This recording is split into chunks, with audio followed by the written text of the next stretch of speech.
All right, coming up on this episode of Bro, Do You Even Talk Pinball, we've got Stern's newest game, Dungeons & Dragons. We'll discuss that. We'll talk about the opening of the new pinball club in Buffalo. American Pinball, well, there's a little shakeup there. And then this time, I think we're actually going to get to reviewing Pulp Fiction. All that and more coming right up. Double super jackpot!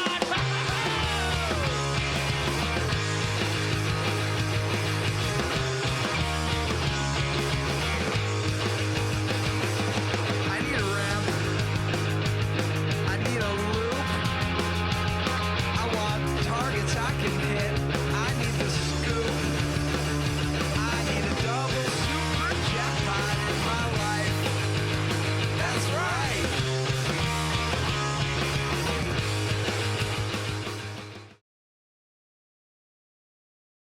Nick Lane and Kevin Manny of Buffalo Pinball. Whoa, boom shakalaka. What's going on, everybody? Welcome to episode 91 of Bro, Do You Even Talk Pinball for February 2nd, 2025. I'm Kevin, and that's Nick. Nick, how's it going? Good. By the way, did you know, Kevin, we really should have like an intro that says this, but this is our 10th year anniversary of the podcast. Yeah, we should like have a centennial celebration or a decade celebration or whatever. I don't know. We celebrated a centennial at my work last year, so it's like stuck in my brain. We will celebrate by talking about mods you don't need. That's all the celebration I need in my life. I'm glad you filled that in, and I don't know what it is yet. I found some good ones, so don't look ahead. This is all Kevin, guys. Kevin really does a good job of finding mods you don't need and crushes this segment. They also find their way to me, so I have a listener submitted one today too. So I think you're like, I forgot how bad they were until I went back and I looked at them when I was putting them in the rundown, and I was like, yeah, these are. There's bad. no end to it. Yeah. Every month we come up with some mods you don't need. Like It's just constant. It's amazing. It's the reason we exist, still, just to keep bringing you those. So I'd love to see somebody do a create a mod you don't need, but as a joke, to see if they get it on the show. Yeah, to see if they can get on the show. I mean, maybe like, some of these like are a troll, but they'll probably end up making money. So like it's a win-win. Right. All right, let's kick this off by thanking some of our partners. Nick, do the honors. All right, for 2025, we got returning our friend. Once you go, Zach, you never go back. Flippinoutpinball.com. If you're going to buy a pinball machine, I can't recommend going to Flippin' Out Pinball enough. Zach's been taking care of myself and other viewers for years. Best service in the pinball industry in terms of buying pinball machines. Flippinoutpinball.com, premier partner. He's also been taking care of us at the club, so we appreciate you, Zach. Keep it up. And I've been enjoying his podcast because I've been really getting into pinball lately again. So keep it up, man. And then shout out to our other sponsors, Pinball Life. Pinball Life, been shopping in Pinball Life since 2011. I just put another order in. I bought like 200 LEDs. Going to work on some of my classic games and get those incandescents out of there. You know, save some electricity, save some headache from replacing bulbs. Really all their products. Go there. They have great pinballs as well when you want to replace the pinballs in your pinball machine. But that's my go-to place for parts. Then we got multimorphic.com, maker of the P3. Pinside.com. Who doesn't love Pinside.com? I mean, come on. That's where you go and buy and argue, and that's where Kevin mines for mods you don't need. I was just going to say, that's where most of these come from, yeah. And then TitanPinball.com. Save 10% with coupon code Buffalo. Go for silicone rings, pinball parts, and the awesome pinball mat. And I think some other folks will be coming back as sponsors. I just got to chase them around a little bit. But shout out to all the ones who renewed early this year. Happy to have you guys here. Thanks for supporting the show. Yeah, we appreciate it. And while we're talking Multimorphic, quick shout out. They launched a new program this month, a customer referral program. So if you are a existing P3 owner and you get a buddy to buy one, you both save $1,000. So like they save $1,000 on their new inbox P3, you get $1,000 off for a future purchase, and you can also get 10% off each additional game kit that you purchase on that same invoice for the person purchasing a new one. So if you've been on the fence, I actually had a friend. He was asking me about the P3. You still like it? Yeah. And I was like, I'm gonna be that guy and pitch you on. If you're looking to pull the trigger, you can save $1,000, and I would also save $1,000 in the future. So I think that qualifies anybody listening too. So if you're listening and considering it, let me know, and we'll hook you up. All right. So thanks, y'all. Okay, it's time to get into the news. Let's kick it off officially with Tim Kitzrow. Here's the tip. It's the latest pinball news. So hot, it's on fire. All right, starting things off this month, the big news is the launch of Dungeons and Dragons: The Tyrant's Eye from Stern Pinball. Their first cornerstone title of 2025. This news coming to us from Pinball News. Tons of great call-outs. And so the design is by Brian Eddy. Rules lead is Dwight Sullivan. Nick Lane, what else do we know about this game? Well, we know that it's a Spike 2 as well. You know, Stern's been talking about going to Spike 3 for a while, and everyone's been wondering, is this going to be the game? It's not, so it's using the same system. But we know that Brian Eddy and Dwight Sullivan are both big-time D&D guys. Like, this is like their dream theme to work on. So it is nice to hear that when somebody's making a game, they really love it. You kind of expect them to nail the theme and get it right. They got was it the critical hit? Or is it critical role? Whatever, guys. I'm not a D&D guy, if that's not obvious.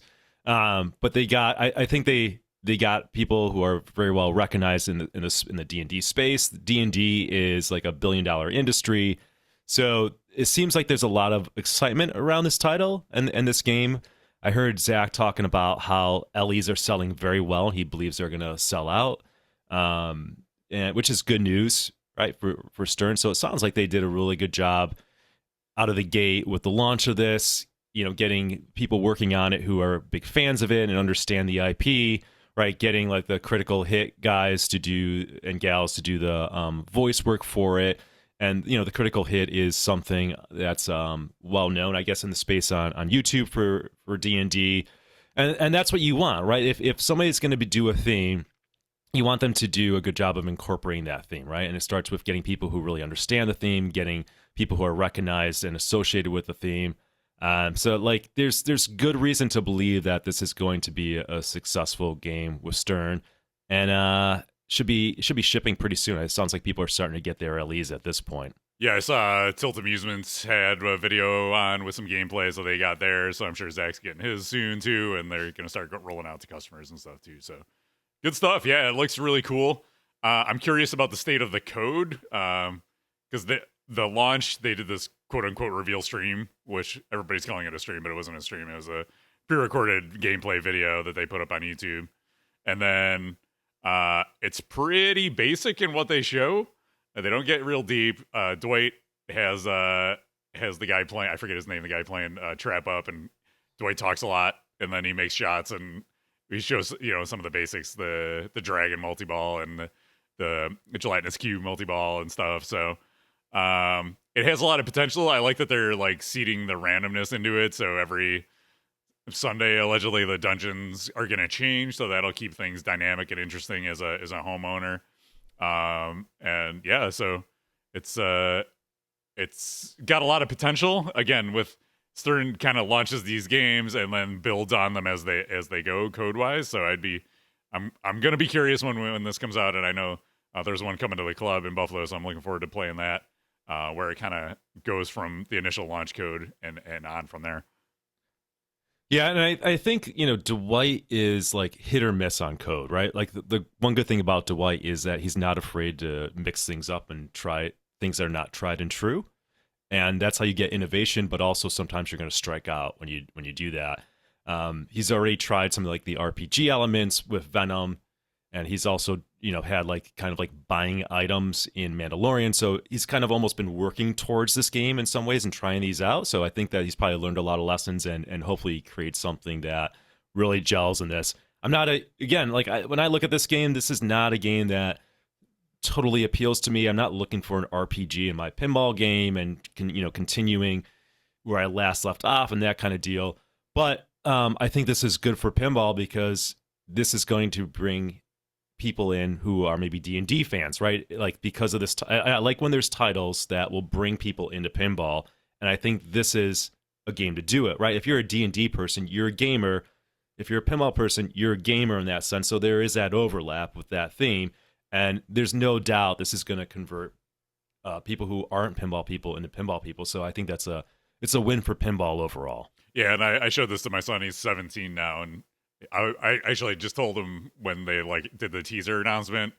I was like, "Oh, the next game from Stern is Dungeons and Dragons." He's like, "We have to get that." I was like, "All right, well, let's wait and see if it's any good first." But that just hearing the theme, he's like, "That's awesome." He was sold based on the theme, so I think that speaks well to both the appeal of the theme and the potential sales for Stern, because I know pinball sales have been down lately. It's been tough, and I think if the rumors of Harry Potter are true for Jersey Jack, that's got the same level of appeal, right? Like even more so potentially. So yeah, I think they need to crush it on these themes to move these games right now with the market the way it is and the economy the way it is and all that stuff. So, and prices where they are and inflation and tariffs and all that crazy crap. So it's good. It's good to see. I'm excited to see something that has the potential to be a sales hit for these guys. Yeah, and word of caution to everybody, like Stern has not been cranking out games with code that's even remotely complete these days. So know what you're getting yourself into if you buy this game early and you can't wait. Not only are you going to be maybe dealing with some code that's really lacking, but there could be, obviously, you're a beta tester for some mechanical issues, right? As we've seen with X-Men most recently. I think this is the most recent example of that. And then the other thing, like talking about kind of like past sins of Stern and Dwight in particular, I've got a Mandalorian, and that game has a game-breaking bug in it to this day, right? Like, and Dwight has to be aware of it because I understand that he's in Pinside Thread. The Pinside Thread's talked about. I've posted on it, but it's the worst bug that I've encountered in any pinball machine that I've owned, which just locks you out of basically progressing in the game. So, these to me, these mistakes add up, and it's just a word of caution. And Dwight also has a reputation of completely changing the game, like he did for Game of Thrones. I think probably for the better, but also he kind of radically changed Ghostbusters and made like the bonus kind of crazy. So it's a real crapshoot. I'd say balance your excitement with caution and force them to deliver a game that is not game breaking bugs and has fully fleshed out code. It's also, like I talked about, where the sales are and the resale on these games. If you just wait, you can get a used one for a couple $1,000s off probably in a few months. Unless you're like a new in-box buyer and you only want to buy new in-box games, then, it's totally worth waiting because Sterns are everywhere. Like there's tons of Sterns go out. You're going to be able to buy this game secondhand or down the line or even new later if you want to buy a newer game. So, I don't think you need to have the FOMO that was there during the pandemic when you were waiting years to get a game. These games are going to be cranking out. They're going to hit the secondary market sooner rather than later. So you're gonna have a potential to buy this game once the code is fleshed out and possibly also at a better price. Truer words have never been spoken. There you go. We're doing our public service there. All right. Is that it with D&D? Anything else you wanted to touch on, or should we move on to AP? Yeah, I think that's a good overview. We're going to get to put our hands on it, I think, in the next few weeks. It's coming to a club. Dave Sousa has been a hero, and he's purchased it, so we'll be doing a launch party there, and Kevin and I will be able to start talking intelligently about new Stern releases as we've dedicated a wall at the club to all the most recent Sterns. It's a rule at the club. There's a wall just dedicated to the last 6 most recent Sterns, so you guys are going to get some better reviews finally. There you go. Awesome. So, all right, let's move on to the next item on our list. American Pinball. Big shakeups at American Pinball.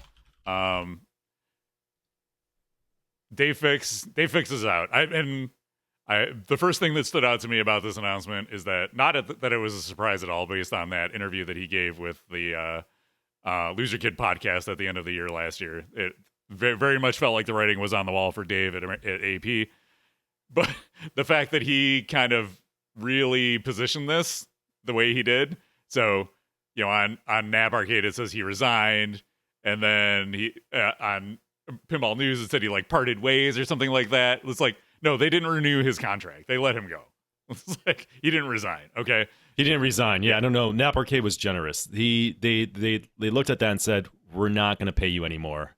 Goodbye." Right. Exactly.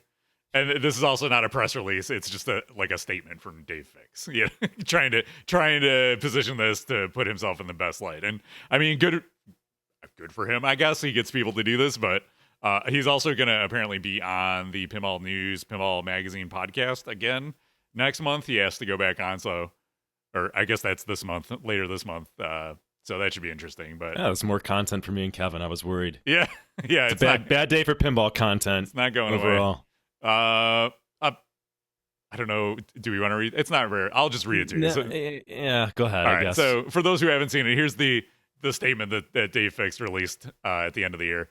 2025 should be an exciting year for American Pinball with Game 7 poised for release, which I believe will be the best game ever designed and produced by American Pinball.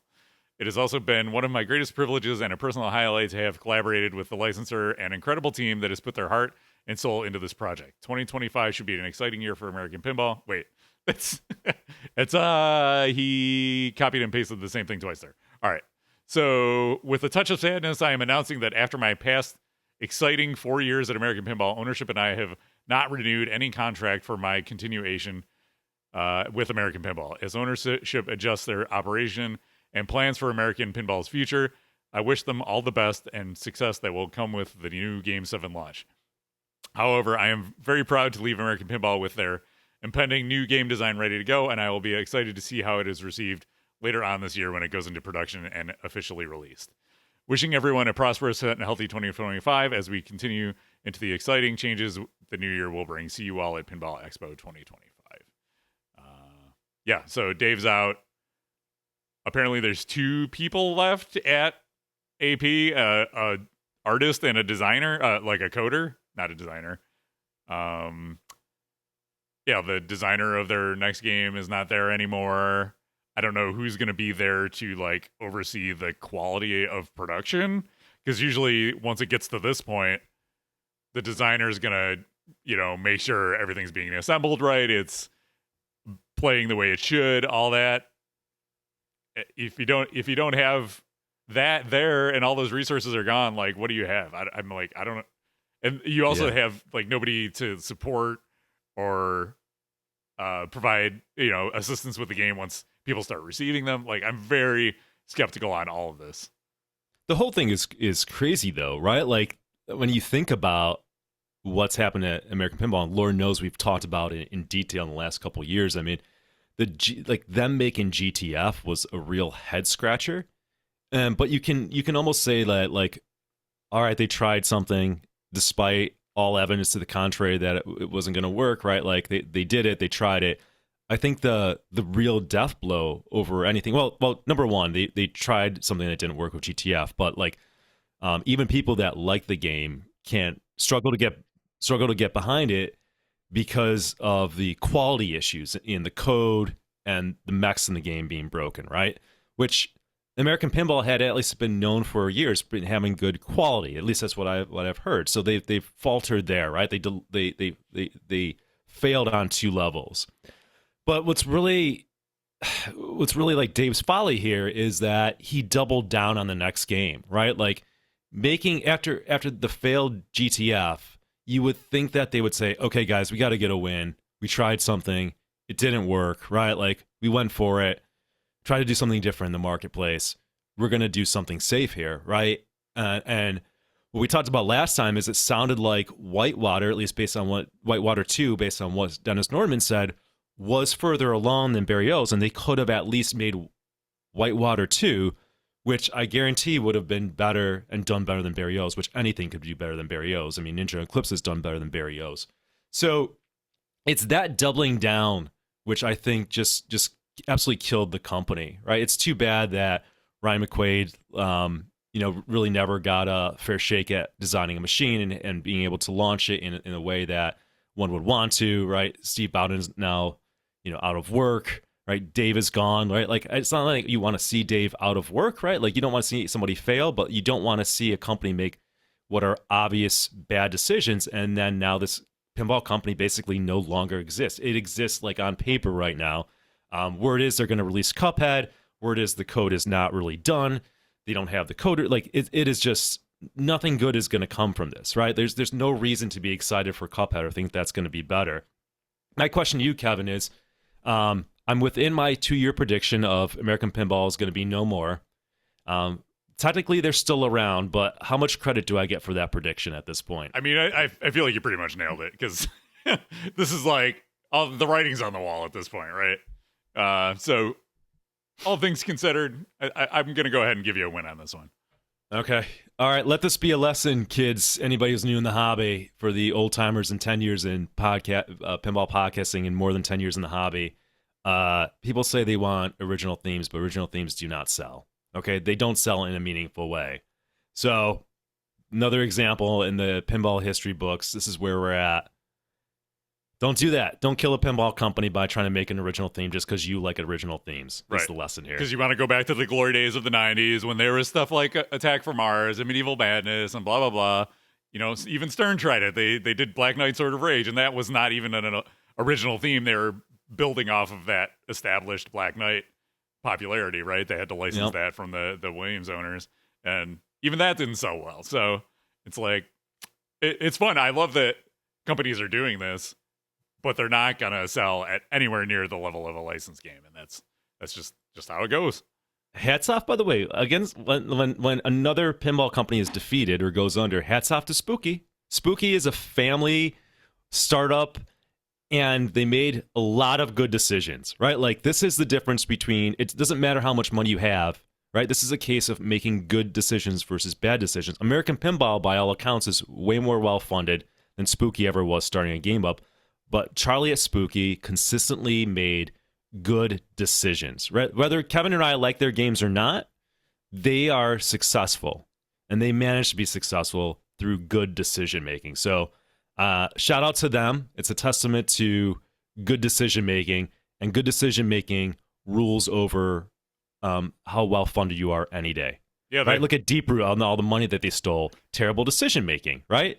Really killed them. I mean, obviously fraud and theft would have killed them eventually, but it's just make good decisions, folks. Understand the market, right? Like, pinball's hard enough. Don't make it harder on yourself. Yeah, Spooky found their niche, and they buy the licenses that that niche wants, and they don't overextend themselves. You know, they keep their production levels low, like their runs low. They did creep up, like with Scooby-Doo. They were like pushing the limits of, what we're gonna do, like almost 2,000 of these, and they weren't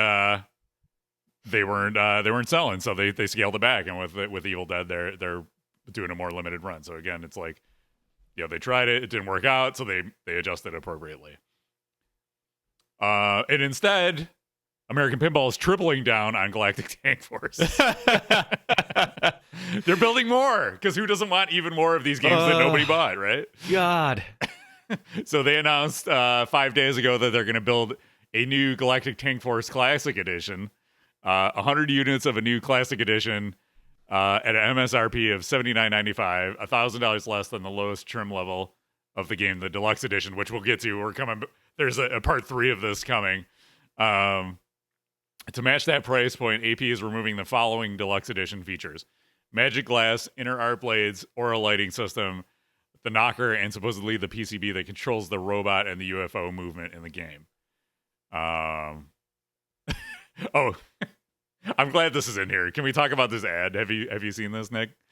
I've seen it. This is like a Kevin Manny segment, so please, by all means. Yeah, this is great. So they just took the ad for the, whatever was the Deluxe Edition. Yeah, the Deluxe Edition, which has the lights, basically the pin stadiums on the inside. So instead of taking a picture of a new product, they took the old one and just slapped this oval over the side so you can't see the pin stadium lights on it. And they typed out $79.95, but then it's like they also, the 7 is a big bold number, so it's like this is like most amateur hour design, quote unquote design, you could possibly do. It's so bad. And it's like all of these things. They like, why would any of this give you the confidence to put down $8,000 on a new pinball machine from this company, right? It's like you can't even take the time to properly put together a graphic to promote this. Like, I've seen better graphics coming out of the Nickel City Pinball Club, which is a nonprofit organization, a club, volunteered, exactly, on people's time, on people's organization. free time. Yeah, you're doing better ads coming out of there than this for-profit company. So Well, what's interesting about the Classic Edition is that the one thing that I talk to, I know people who like this game and own this game, and the one thing that they like about it, and they say often, is like it's like a beautiful machine, right? They like how the machine looks, and fair enough, like it can look pretty good, right? So with this Classic Edition, it removes a lot of the things that actually make the game look good, right? Like that's the funny thing is, so like, what do you have now? You have a game of broken code and broken mechs that nobody wants. It just never ends, Kevin. We've got a club member, and I really enjoyed meeting this member. I don't want to say a member's names necessarily on the podcast. I'll try to refrain from it. I don't think it matters that much, but he's got a GTF, and I would love to have a GTF at the club. I think the only problem is that this thing's going to break a lot, right? Like we're going to be constantly fixing it. So it's a mixed blessing having it there. Well, we also saw Usher playing it at the Indisc tournament. Oh, yeah, where we he's can't just have it. timing out modes to get to the wizard mode. It would be a nightmare for tournaments. I got to say what is funny, and I love Steve Bowden, but I tuned into the Indisc, and Usher was on it, just as I happened to tune into it, and Steve was doing the broadcasting, Steve Bowden, and Usher's just not playing the game. He just started mode and time it out. He would just sit there with the ball trapped. It was the most boring thing to watch. And poor Steve had to narrate rules that he worked on. He's like, yeah, we might want to change that. I don't know if he was trying to defend it or not, but everyone's just like, yeah, this game is, you can't put it in a tournament. So that's right, Kevin. I keep on saying, like, I'd like to play this game, but it's just, yeah, you're not rewarded for playing the game the way you'd want to play it, right? Anytime you can trap up the whole game, or it incentivizes the player to do so in a tournament. And people are probably screaming, listen to this podcast, well, yeah, it's not a tournament game, but I enjoy it at home. That's fine. I'm just saying. Yeah. So there's a comment in chat I want to call out because I'm sure there's other people who are going to get in the YouTube comments with a similar take. So Rockford Replay says, original themes do sell. They don't sell mass quantities. Why pursue a license when you cannot produce the mass quantities to justify it? Who can't produce a mass quantity, though, right? Like American Pinball can certainly produce mass quantities. If they were selling it, they'd make games for years. So it's not like American Pinball doesn't have the capability to produce mass quantities of machine. And even Spooky, who they live in a town like of 100 people, can produce mass quantities. Like they make games over 1,000 units. So again, it's not an excuse of not pursuing original themes. Like if you can't make themed games, you probably shouldn't be making pinball, right? Like now Turner seems to be profitable at 100 machines and good for Turner, right? That's what it takes to do it. Then and okay, but I think you're making life more difficult for yourself. Is the moral of the story? Yeah. Right? There's also like if you think about Alice in Wonderland for Dutch Pinball, yeah, they limited that to what 500, I think, which I don't know. For them makes sense because it takes them 15 years to meet their runs. You know, it took them 10 years to get all their Big Lebowskis out. So maybe for them, an original theme makes sense. And even there, you're playing off the popularity of quote unquote popularity of J-pop. For whatever reason, people still like idolize J-pop, even though he's been garbage to the hobby and his machines like needed all sorts of other people to make them actually work and be functional. Pinball people, for whatever reason, are amazed by his design. So they took that Whitewood design of J-pop and they brought that to market. And they were like, they probably made the informed decision of like, okay, this is not a licensed theme. There's probably 500 pinball players who will buy this game and who will wait 10 years for us to make them all. So, Chris the Pinterm, people ask this. I've been getting this question a lot. What are our dream themes? Okay, we'll answer it again and again. Yeah. I want to put a caveat before I say my dream themes. I don't expect my dream themes. They'll never be made, right? That's why it's a dream. I'm not saying I would make it if I have a pinball company because I like to make money. Okay? So dream themes would be Black Dynamite. I'd love a Black Dynamite pinball machine in the style of like Pulp Fiction. I think Black Dynamite's a hilarious movie. I highly encourage everybody to watch it. I'd like a Curb Your Enthusiasm pinball machine for sure. Can we get the Spite Store Mac in there? Yeah, the Spice Store episode. You just Spice Store mode. Latte Larry's just for the like win. a sculpted Spite Store in the back. It'd be great. I love us. Yeah, Latte Larry's. I don't have my Latte Larry mug today. I should have it. It'd be appropriate. And then I want to see a good Indiana Jones, but that doesn't have the last two movies. Would be nice. Yeah. So That's a good place to start. What are yours, Kev? I got a couple. I feel like I've talked about these on the podcast many times over the years, but it's been a while. So in no particular order, Tony Hawk Pro Skater. I want to see that happen because it's the only way I'm going to get the music I like in a pinball machine. And it's also, I would like the variety of the music. It's like not just like taking one band that I really like and making me sick of hearing their songs. It's like a mix of, and also it would never happen because of all the licensing you would need to get all those songs, right? Plus, the mechs and the creativity of the mechs and stuff. We saw a cool homebrew at Expo of it. Really cool. I also think there's opportunities with video game themes. So stuff like Doom and Mortal Kombat. I would love to see that. Portal is also one that I've been, especially on the P3. I want Portal to happen on the P3. And that was a rumor that went up on Nap Arcade earlier this week. So hopefully that's happening. We'll see. And so those are some of my go-tos. Okay, there you go. We'll answer that again in 2 months when somebody asks us. Exactly. There you go. We need a frequently asked question on our website, Kev. Exactly. Oh, and before we get off of the American Pinball topic, there's one more piece of the puzzle here. So Ulick Store yesterday, or 4 days ago, I guess, announced that they're gonna start making AP merch, like shirts and towels and stuff. They're also a distributor of AP games. So if you remember, so let's go back here. So remember, so $79.95 for the AP Classic edition of Galactic Tank Force with all that stuff removed.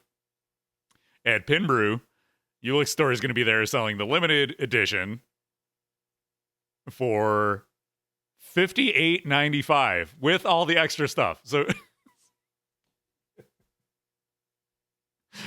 with the Invisiglass and the pin stadiums and the mech that makes the robot come out of the ship and the cow swing back and forth, $58.95. Or wait, that's Legends of Valhalla. Oh, sorry, Legends of Valhalla. Sorry, Galactic. Yeah. Sorry, $89.95. GTF is still over. Like, yeah, GTF is still way overpriced. Yeah, but it's still $79.95. So for an extra $1,000, you can get the limited version. Or you let somebody else open the box and you buy that for $2,000 less on top of that sale price. So $4,000 off. But Legends of Valhalla, sorry, there's Legends of Valhalla $58.95, which is crazy. That's like super low. And then that's probably not. I don't like that game, but it's probably not a bad price for that, right? Yeah, like the problem is though, what's the service level at this point? Well, yeah, right? There's a problem. Yeah.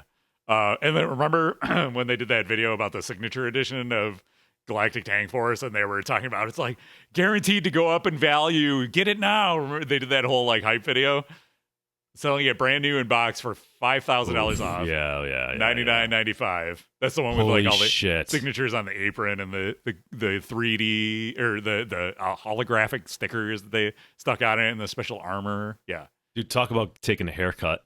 Yeah, totally. So there you go. And they're also doing $500 off any other new in box American Pinball. So there you go. And you can get a bunch of shirts and stuff. So you want a AP rag or shirt, or I wanted to get down. Here's the graphic with the breakdown of the prices. So yeah, signature edition. That's crazy. That's crazy how much that's dropped. And then the LE. So this is the one with the tank treads and everything. So, and the turret. So that's actually different than the signature special edition. No, I can't keep track of all the different levels. And then Legends of Valhalla, and then they've also got their lighting kit thing that you can put in back boxes. So yeah, I mean, I think if they got their code together on GTF and fixed their mechanical issues, and also the sound balancing, you might have something that's like, okay, it's not for everybody, but it's not the worst thing in the world, right? Right. Donnie with AP rag to wipe away the tears from buying a new box. Oh God, AP, it's been fun. It's like it was a sad day for content last month with the news of AP and where they're at. Like we really owe them a bit of thanks for the entertainment. But rest assured, somebody told me when I was lamenting that there will be more pinball companies to provide lots of content and laughter. We always say there's every time a pinball company goes away, a new one just comes in to take its place. So stay tuned. There will be more to come. All right, that's all we got for AP. Nick, you want to talk about the launch of the Nickel City Pinball Club? All right. I will do my best. So, I think what we'll do is we'll snip this and clip it, and anybody who's curious about learning about the club and kind of all the work that was involved, this would be a good place to document that. So, and for anybody who's curious, we launched the Nickel City Pinball Club a couple weeks ago. Just had our grand opening that went off very well. This is almost 2 years in the making. It was almost 2 years ago that me and Matt Taylor discussed the idea of opening up a collective. Now, I think as I mentioned on this podcast before, people have talked about the idea of a collective in Buffalo for probably over 10 years at this point. It just, there was no need for it. In my mind, there was a location to play pinball. We had home league and all that. So it's like, this is a lot of work, and I'll talk about all the work that's involved in it. Why build that, right? Why do that model? So, however, almost 2 years ago, we were at a point where a lot of locations had closed. Buffalo Pinball was banned from Pocketeer. And there's kind of some new blood that came into the pinball scene. And, Matt Taylor and Dave Sousa, like these guys had always wanted to do more for pinball. So me and Matt were talking, and Matt kind of said kind of the magical words or phrase that made me think, okay, this is doable, and that he would go out and purchase a building and be the landlord for the club.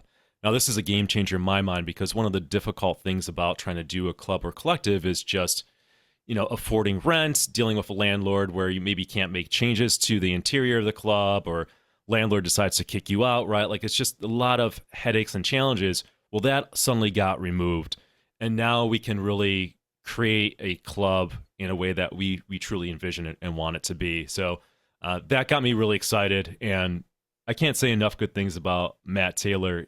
He's somebody that is kind of on the same level with me with the way we think, and we got really excited and said, okay, let's pursue this. One thing we wanted to do early on was we recognized that, look, there's a place in Buffalo, Pocketeer, that has over 80 pinball machines, and they have all the latest and greatest games. We're not trying to compete with a place like that, right? That already exists in the marketplace. There's plenty of locations in Buffalo Pinball to play pinball, like Masuda Chow's, Buffalo River Works. There's a home league where everybody owns the latest and greatest games. But let's do something different, and let's try to focus more on classic machines. Because certainly classic machines, I think, are better for tournaments, because one thing I know about tournaments is nobody says, you know what, I really want to wait around each round longer and watch somebody play a machine for 20 minutes straight before my turn. All right, so that got exciting to us. And again, in our home league, all we do is play the latest games, which are great, but variety is the spice of life. So now we've brought to Buffalo something that fits in uniquely in this space. There's a lot of pinball to play in Buffalo, and I think that's awesome. And Buffalo Pinball has played such a big part since 2013 in pinball in Buffalo, and something that I think Kevin and I are very proud of. And I was talking to Kevin, right? We wouldn't have been able to get to this point of having a club if it wasn't for what Buffalo Pinball's done and building to that point.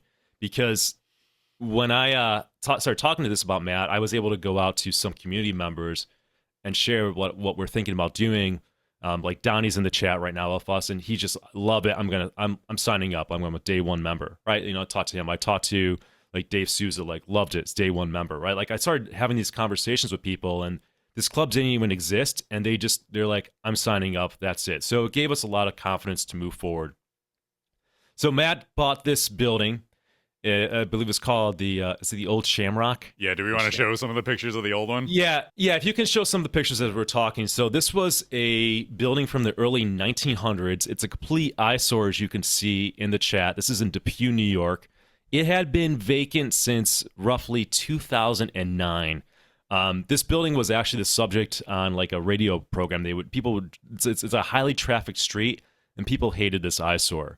When Matt bought it and showed me like the interior of it, I was just like, I can't even fathom the amount of work involved in going through this, cleaning it up, and the transformation that it is today. So Kevin's scrolling through some pictures of it. It was look at that. Right, so that's yeah. Okay, that's the before and after. Yeah. So they're gonna go before and after. You're gonna see the difference. So what a transformation, and it's just and the fact that he pulled this off in a year and a half or is like mind blowing.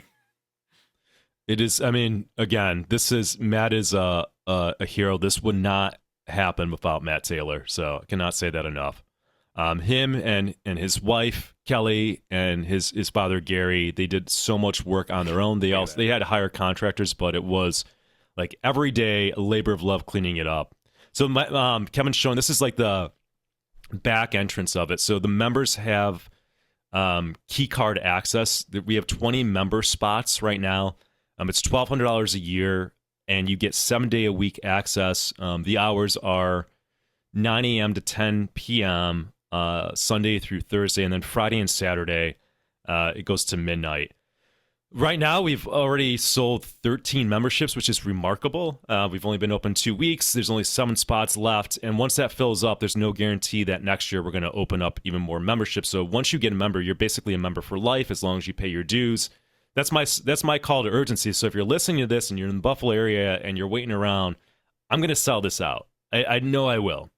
All right, as more people see this. So I'm hoping to get people who are good people, who are collectors and want to meet with other collectors. We just had a couple join last week who I really enjoyed meeting. Maybe they're listening to this, and I've never met them before, but they said that they've been listening to the Buffalo Pinball podcast since 2019. They got into collecting them. They had 6 pinball machines, and they just joined. So I love, Kevin, the fact that we're meeting people that maybe aren't tournament people. Maybe they're newer to us, right? They haven't come to Buffalo Pinball events in the past, but it's just nice to find and connect with like-minded people, right? So yeah. Let me just jump in. What's cool, you were talking about like the growth, and since 2013, we were out at RPC on Friday for a 4 Strikes tournament. And I was talking to some folks, and I was like, it's crazy to think that like this exists, and like we got the club now. When we started Buffalo Pinball, there's like literally nothing aside from a few collectors who had machines in their basements, and Correct. And we had people coming out from Syracuse to play in our league because there were so little. So now Syracuse has its own spots and its own leagues. Rochester's got its own spots and its own leagues. Buffalo's got, all of the stuff that we've done. It was kind of like a moment to just sit back and like think about how crazy all that is. Yeah, it really is. I mean, it's hard to sit back sometimes, Kevin, because I don't know, I just build. I never sit back and think about it or pat myself on the back. It's like, what can I do? I'll rest when I'm dead, kind of deal. Right. But it is amazing, right? And it takes a lot of people. You and I have led the charge, right? And I think we made a lot of good decisions. But it's just it lasts, and it gets to that point by meeting, attracting, and connecting with good people. And I think that's what is going to lead to this club's success, right? A club is only as good as its members. So I want to keep and attract good people, good, talented people. That is what I want. There's some people who are real pain in the asses in this community. This is not for them, right? And that's the beauty of a private club. You don't have to deal with them. Yeah, so let's look at some more pictures. Look at that interior. All right, you ready? So that's before. This is like when they first were like walking through and seeing what it was all, and then this is like how amazing is that? And these pictures, kudos to Matt. He did a great job of like recreating the before and after photos, and these have really taken off on Facebook and gotten tons of exposure for the club. So, yeah, I mean, look at the ceiling there. What a nightmare. Yeah. All the work. And he tore this all down to the studs and redid everything. Everything. Flooring, walls, HVAC, windows. Oh my God. Yeah, and so this is like that spot you see in the a lot of the promo photos that have been going around of like the kind of amber colored ceiling and the couches. So those are underneath here. And then over on the right hand side of this photo is where all the pinball machines are. And yeah, so they tore off that ceiling and found this cool like recessed ceiling in there, and there's lighting and stuff out there. Yeah, this is I don't know when that ceiling's from. It could be like from the 30s, 40s, right? This was also, Matt believes, it used to be the home of maybe an old brewery owned it as well. So there's a lot of history to this thing. Yeah, it was the old Transit Inn as well. Yeah. Yeah, and the vibe that we were going with since the beginning, I was always felt very strongly on this, is that it is a private club, and what is the theme of it? The theme is like private, social club, classy, speakeasy vibe decor. So we've got like dark navy walls, black ceiling, the wooden floor. We've got, I went out and I gave the club a $4,000 loan. So because we couldn't afford it, but I felt it was very important to have like rich leather furniture in there. I wanted, my goal was I wanted people to walk in and say, wow, that was my goal. And, people have said that. I was talking to some folks last month who were interested in joining, and they were on the fence, and they were like, this is pretty expensive, even for $300. And we'll talk about the levels of it. But then this particular person I'm talking about came to the opening party and was just blown away by the quality of the games and the club, and signed up right then and there, right? So that was, I think, goal achieved. And when you talk about like approaches to designing a club, like some people design a club. One of my favorite spaces is Wormhole, and it's like wall to wall stuff that they have hanging in there. Like they just throw a lot of stuff in there, right? Like it's really cool. There's old banners in there. That's a different type of aesthetic that exists. Some clubs maybe kind of go for like a more dive or punk bar aspect. I appreciate that as well. Like Buffalo Pinball has like a skull and it's more aggressive. That's kind of like our branding, right? We're a little more brash sometimes. So I wanted us to do something totally different and play off this like private club vibe. And that's why we went with this approach. I don't think that there's any right or wrong. If you're thinking about doing a club, just do something kind of unique that speaks to you. But that's what we've been running with, and I think it's worked well. And again, I think it's something that's unique out there and will only get better over time. All right. So I wanted to talk about, this is like the back room that used to be the kitchen, I think, of the of the bar. This is just such a nightmare. Like, who would look at this and be like, yeah, I can fix this up, make it look nice, and like, look what it turned into. It's like this. So there's the main room, and this is like a secondary room that has some machines in it, but it's gonna fill up as we go. I don't think there's enough plugs in that picture. Yeah. I'm worried we might run out of plugs. Matt was thinking ahead. He's not messing around, which I appreciate. So that's kind of like the back area of the club. This is back towards where the bathrooms are, and I will also give Nick the opportunity to point out that it's completely handicap accessible. Right? There's a ramp in the back and the bathrooms and everything. Yes, it's handicap accessible. There's a ramp. There's 3 railings. Like, obviously being very accommodating to everybody. Want everybody to have a good experience in there. We have room right now. We're thinking there's like 28 games in there right now.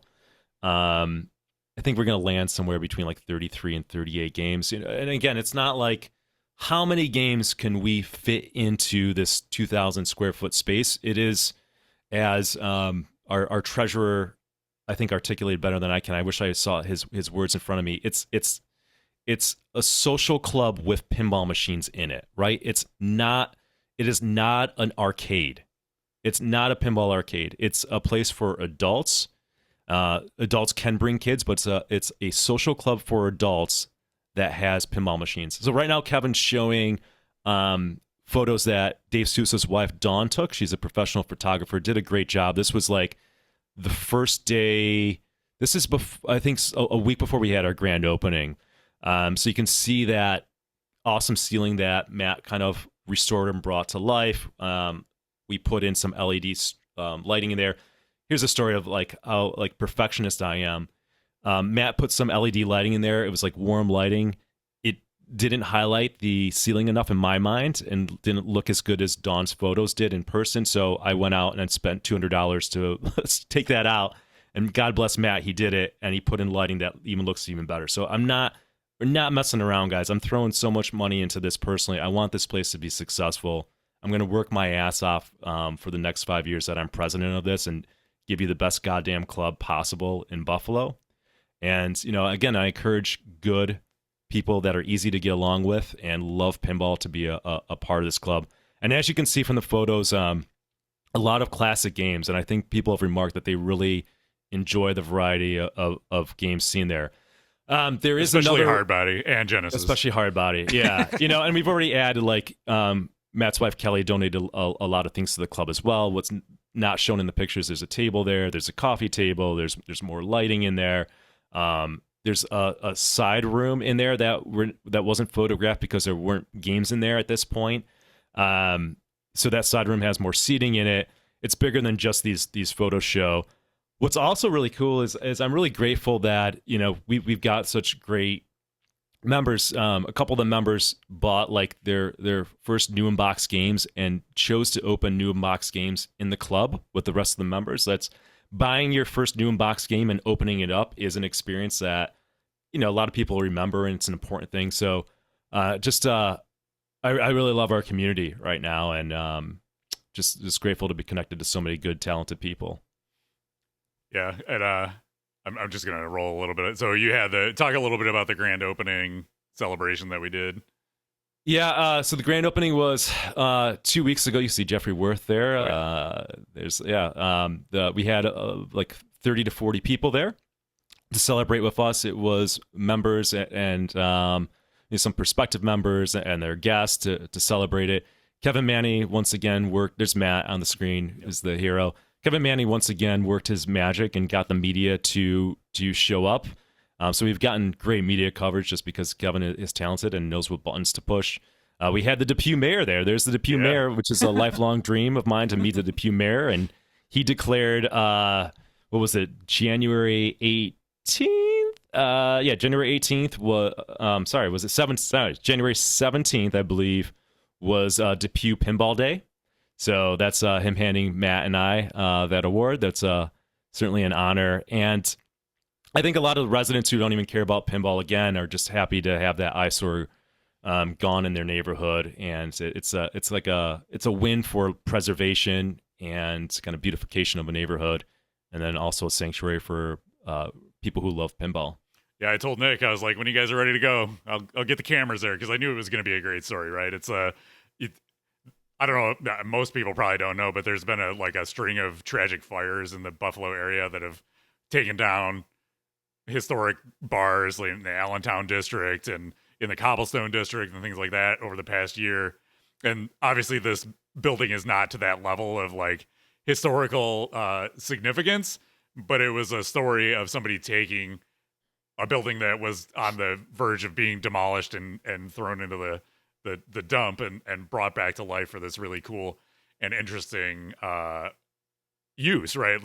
And I always joke that like if there's a pinball machine, I can get media to come out because it's just cool in and of itself. But I think it's also interesting from the fact that it's not an arcade, right? It's pinball, but it's like this interesting take on it. And I wrote a line about how it's it's like instead of golf clubs and golf balls, it's flippers and pinballs because it's like kind of like a country club style vibe for pinball, right? And the media took and ran with that, and we got TV coverage, newspaper coverage, we got some magazine coverage, all that.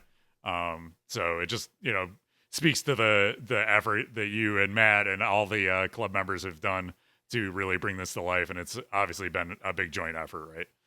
Yeah, absolutely. So I've had in the last month 3 people who have heard this podcast or listened to this podcast reach out and say, "Hey, I've been wanting to start something like this up in my area." Somebody reached out from Austin. Somebody reached out from Baltimore. I forget the other place as well. Sorry. So I've had these conversations. So let's talk a little bit high level about the structure of the club, and I can just refer people to this discussion to listen to and learn from, and then they can add.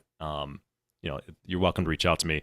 I want to shout out to, first of all, Chad from the Delaware Pinball Collective. Matt and I spent at least a couple hours over the last 2 years talking to him, and we kind of learned from their experience about how to structure this and what to do. There's just a lot of research. I don't think people can appreciate like how much thinking that you don't. It's not that heavy lifting. It's so much thinking through things, and we're still solving a lot of challenges that are going to come up, and how to navigate that, how to keep everybody happy. But here's the high level of the club. So it is a 501c7 not-for-profit social club. Think of like Knights of Columbus or the Elks or I don't know what another good one. I mean, I think the Delaware Pinball Collective runs as that as well, right? Like nobody's making money off this, all right? Like no member is making money.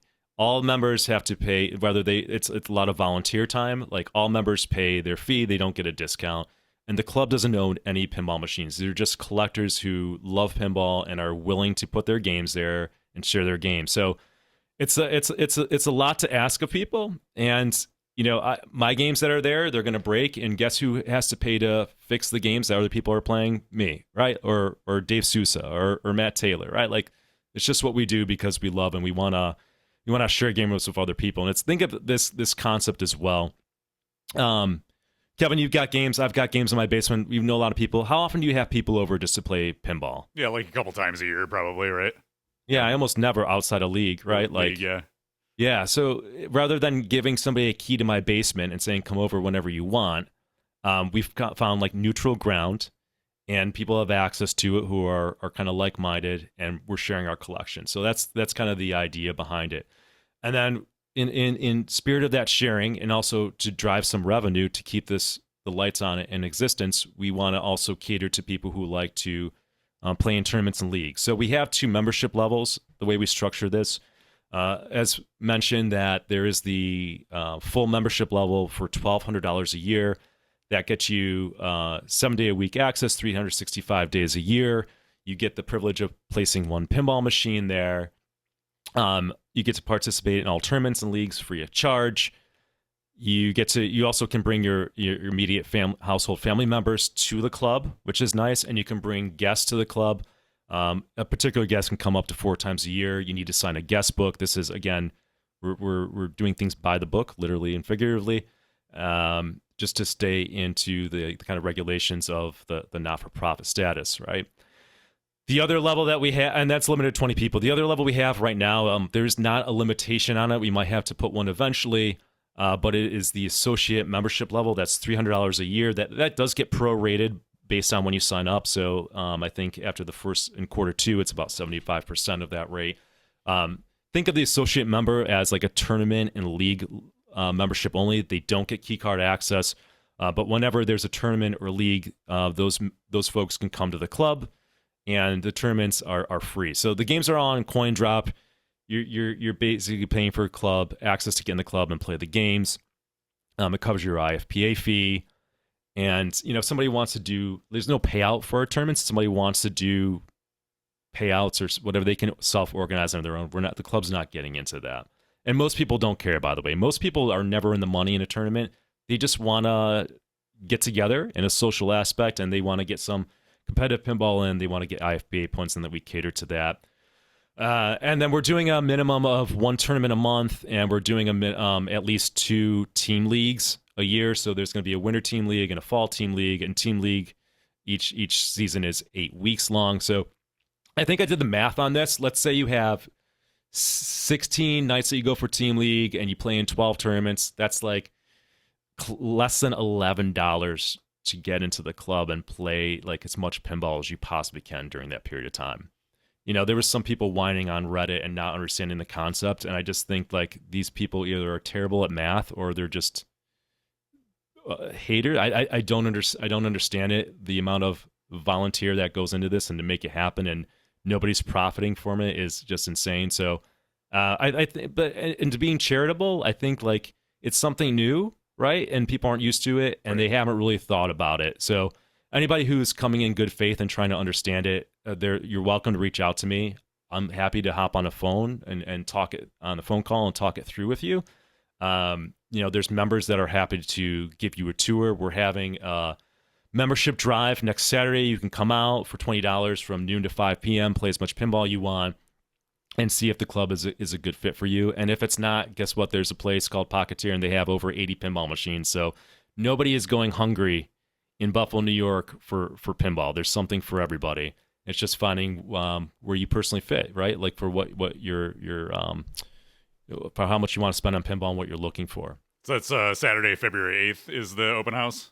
It is. Membership drive, and then and then we do have another level called a trial membership, and that to me the trial membership is like it describes as somebody just wants to get their feet wet, wants to see if the club is for them. They can pay $30 and come to a tournament or even a team league and, check it out. They can do that up to 3 times a year before they either they can't come anymore or they have to upgrade to an associate or full membership. And the trial membership is also good for people who come from out of town, right? Maybe they only come to the club 3 times a year because they live in Rochester, Binghamton, or Pittsburgh. They can do that. So this is all, and somebody's asked, this is all in accordance with the IFPA. I checked with Josh Sharp because we're not preventing anybody from being an associate member. For the full member, yes, you need to be vetted by the board. You need to meet with them and do an interview, right? We're not going to hand over unmitigated access to somebody that might be sketchy or is a pain in the ass, right? Like there's a high level of trust, but anybody can be an associate member. They're not prevented from doing so, right? And again, if you break down, it's less than $11 if you come to all the events. It is the cheapest way to play pinball in Buffalo, New York, if you think about it. Yeah, that was when I was thinking. So I live probably about a half hour away from the club. So I'm like, So do I. yeah, it's like it doesn't. I probably wouldn't just swing by there often enough to justify the $1,200 a year. But if you got an event, I'm going to come out. So the associate membership was a no-brainer for me. And I also have the luxury of having pinball machines in my house that I can just play whenever I want. Not everybody has that either, right? Yeah, and one of my favorite perks is we have a jukebox there. That was my thing that I said since day one. I was like, we need to have a jukebox there. Dave Stusa went out and found us one, and full members get to put 5 CDs in there of their choice. Of their choice might be an asterisk there because I'll tell a story that I can laugh a little bit about now, but this caused a little panic yesterday. So Donnie might appreciate this because he was down there. So here's the scenario. There was a member was bringing a prospective member, and their kids were there enjoying the club. And this member who's on our board reaches out and says, he's like, I don't want to be that guy, but I think we might need to put a profanity filter on the jukebox. And he's like, there's like a Wu-Tang song that came on.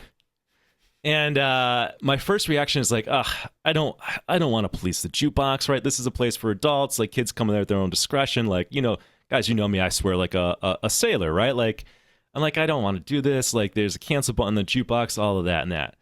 So I went back and forth, and then finally I was, we were talking like, well, what is the song?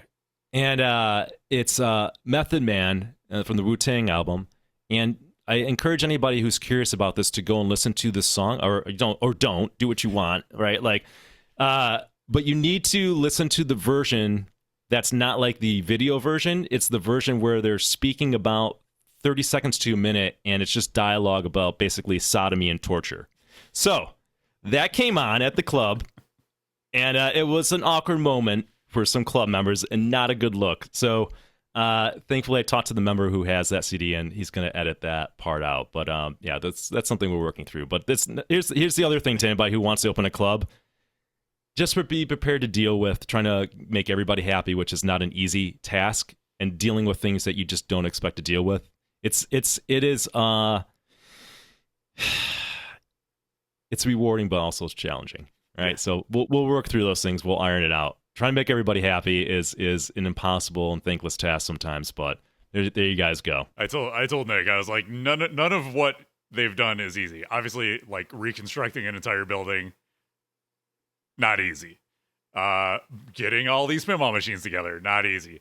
Managing all the different personalities and tasks, especially when you think about it, it's like everybody's just a volunteer. So you're just like, you're relying on each other to do things to make this a success because you want this thing to exist, right? Because you all like want this cool place to hang out and have tournaments and stuff like that. So it's like you're just kind of all doing it because you want it to happen. And yeah, as we've seen through the years through Buffalo Pinball and running tournaments and the Summer Open and people that come out, it's like, and it's also like human nature, like 100 people can tell you did an amazing job, but if one person like complains and bitches, you're like, God, what the, you know what I mean? Because you want everybody to be happy, right? And you can. Like that's what I do. And look, my day job is like extremely stressful, like extreme. I've never been more stressed in my life between all this stuff. But it's I don't know. What are you gonna do? I will tell this other story about the jukebox because I like the jukebox stories. because Jay's not in the chat. So one thing that he's never gonna hear this either. I set a Jay trap. Okay, and I cannot wait. Jay is not a member of the club yet, which pisses me off because we set this trap. So in the jukebox that we got was a Dave Matthews Band CD. Okay, when we bought it, and what I did was I asked Dave to put in a Kenny G CD in that spot. So anybody who tries to play Dave Matthews instead of Dave Matthews, they get a little Kenny G. So that's also like if you want to hear Kenny G and you're listening to this and you come to the club, where it is now. It's in the Dave Kenny Matthews G spot. And I really want. Don't tell Jay anybody this because I want to hear like Jay get excited about putting Dave Matthews on, and it takes a while, right? Like if a lot of people put tracks on, it takes a while for you to get to your track. So he might not figure out for a while that Dave Matthews is not playing, right? Like he might not connect it. So I want to see how long it takes him for him to say, wait a minute. He'll say, what's going on, Nick? I put Dave Matthews on. It's not coming on. I'll be like, no, it's working fine. Just keep on hitting it. Why don't you put the whole CD on? Kenny G over and over again. So All right, there's another tip for if you're doing a club. Make sure you put some traps in there. Awesome. Well, I just want to say a huge shout out to Nick and Matt and everybody, everybody else, yeah, all the associate members, the club members, and the full members and board members and everything. I truly appreciate having this place around to go and play pinball. I know it's a lot of work, and looking forward to everything that comes with it in the years ahead. So nice work. It's an awesome space. Thank you. Yeah. All right. There you go. Okay. Let's give some game room updates. I'll go first since you've been. This is bathroom updates, game room updates. Here we go. Bathroom break. I'll be back. All right. So I want to kick it off by saying weekly pinball streams on Buffalo Pinball are back, at least for the next few months. I'm going to start doing Monday streams again starting tomorrow night. I'm going to show off the new Princess Bride beta code update that got dropped a couple weeks ago. I streamed, I think it was last week. I did the Rick and Morty stream, showing that off, had a good time, and I was like, you know what, this is kind of a fun thing to do in the winter when there's not much else going on in Buffalo, so I'm gonna bring it back. We're gonna do Mondays at 7 because I'm old man now, so I don't want to be up till 10 streaming. But honestly, the 7 o'clock slot works better because I was normally just like sitting around waiting for 8 o'clock to hit to do that anyway. So, yeah. So Monday nights every week, Buffalo Pinball stream, twitch.tv/Buffalo Pinball, the place you are right now probably, or on YouTube. I'm gonna try to simulcast. Yeah, and we're gonna kick it off with Princess Bride, and we'll go from there. So Multimorphic Monday is back tomorrow night, so tune in.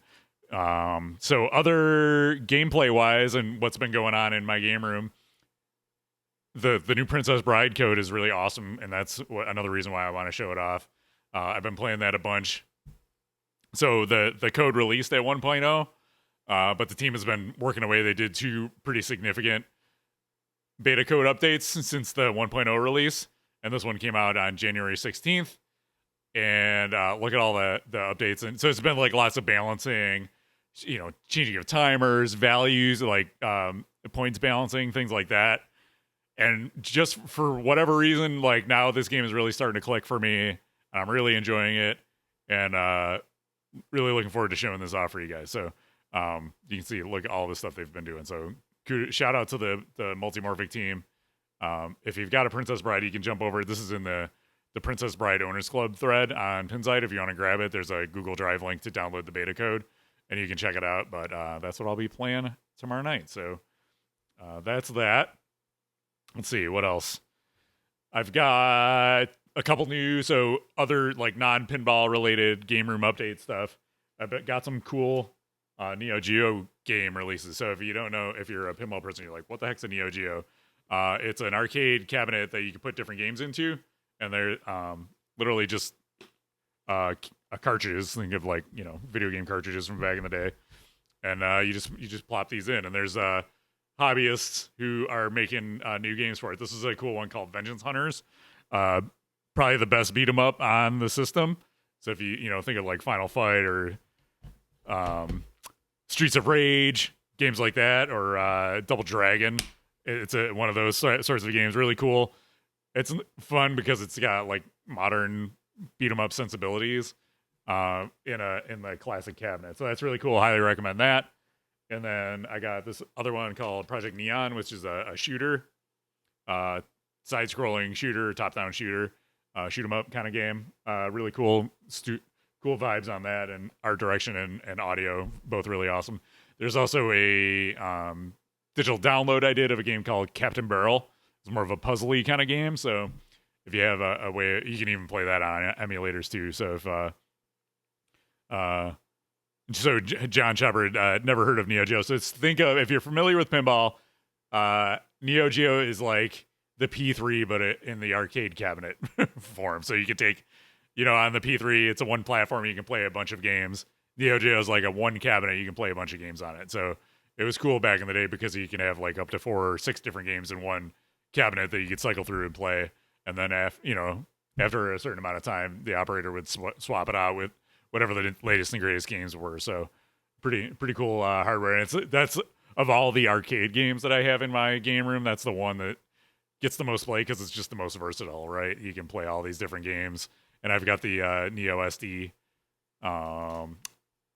cartridge, which lets you load all the like original ROMs onto that and play literally every game that was ever released for the system. So pretty cool stuff. So that's what I've been doing gameplay wise. And yeah, I think that covers it. Nick, what have you been up to? All right. Well, I mean, I've been at the club every day, every weekend, like Saturday and Sunday for the last month. So I told myself I'm not going to the club this weekend to relax. I mean, I don't know how to relax. I had a colonoscopy on Friday, so that was fun. Oh, I got a referral for my first one too. So we're colonoscopy bros now. I had my innocence taken away from me. It was actually really easy, by the way. I just was just wiped out though. Yeah. From the drug cocktails that they give you. You gotta drink all that nonsense leading up to it, right? Yeah, drink it in. They give you and they really kind of knock you out. But Martha, when she was driving me home, put on some Kenny G on the ride home, so she knew how to. She's a good person. Soothe the soul, yeah. But yeah, so here's a funny story. For my game room update, I was gonna sell Rush, right? I had Rush on the market. I had some people, kick the tires. I had almost a potential buyer. Then I ended up keeping the game, and I opened up the Outlands, and I started enjoying it again. And then guess what happened, Kevin? I know what happened. You know. I know. The node board issue happened, and my ramp and clock are broken. So if you guys don't know, there is an issue with a lot of rushes. Maybe all rushes out there have this. It's just a matter of when it blows up. I don't want to say they all have it. Nobody knows, but a lot of them do, and it's a ticking time bomb.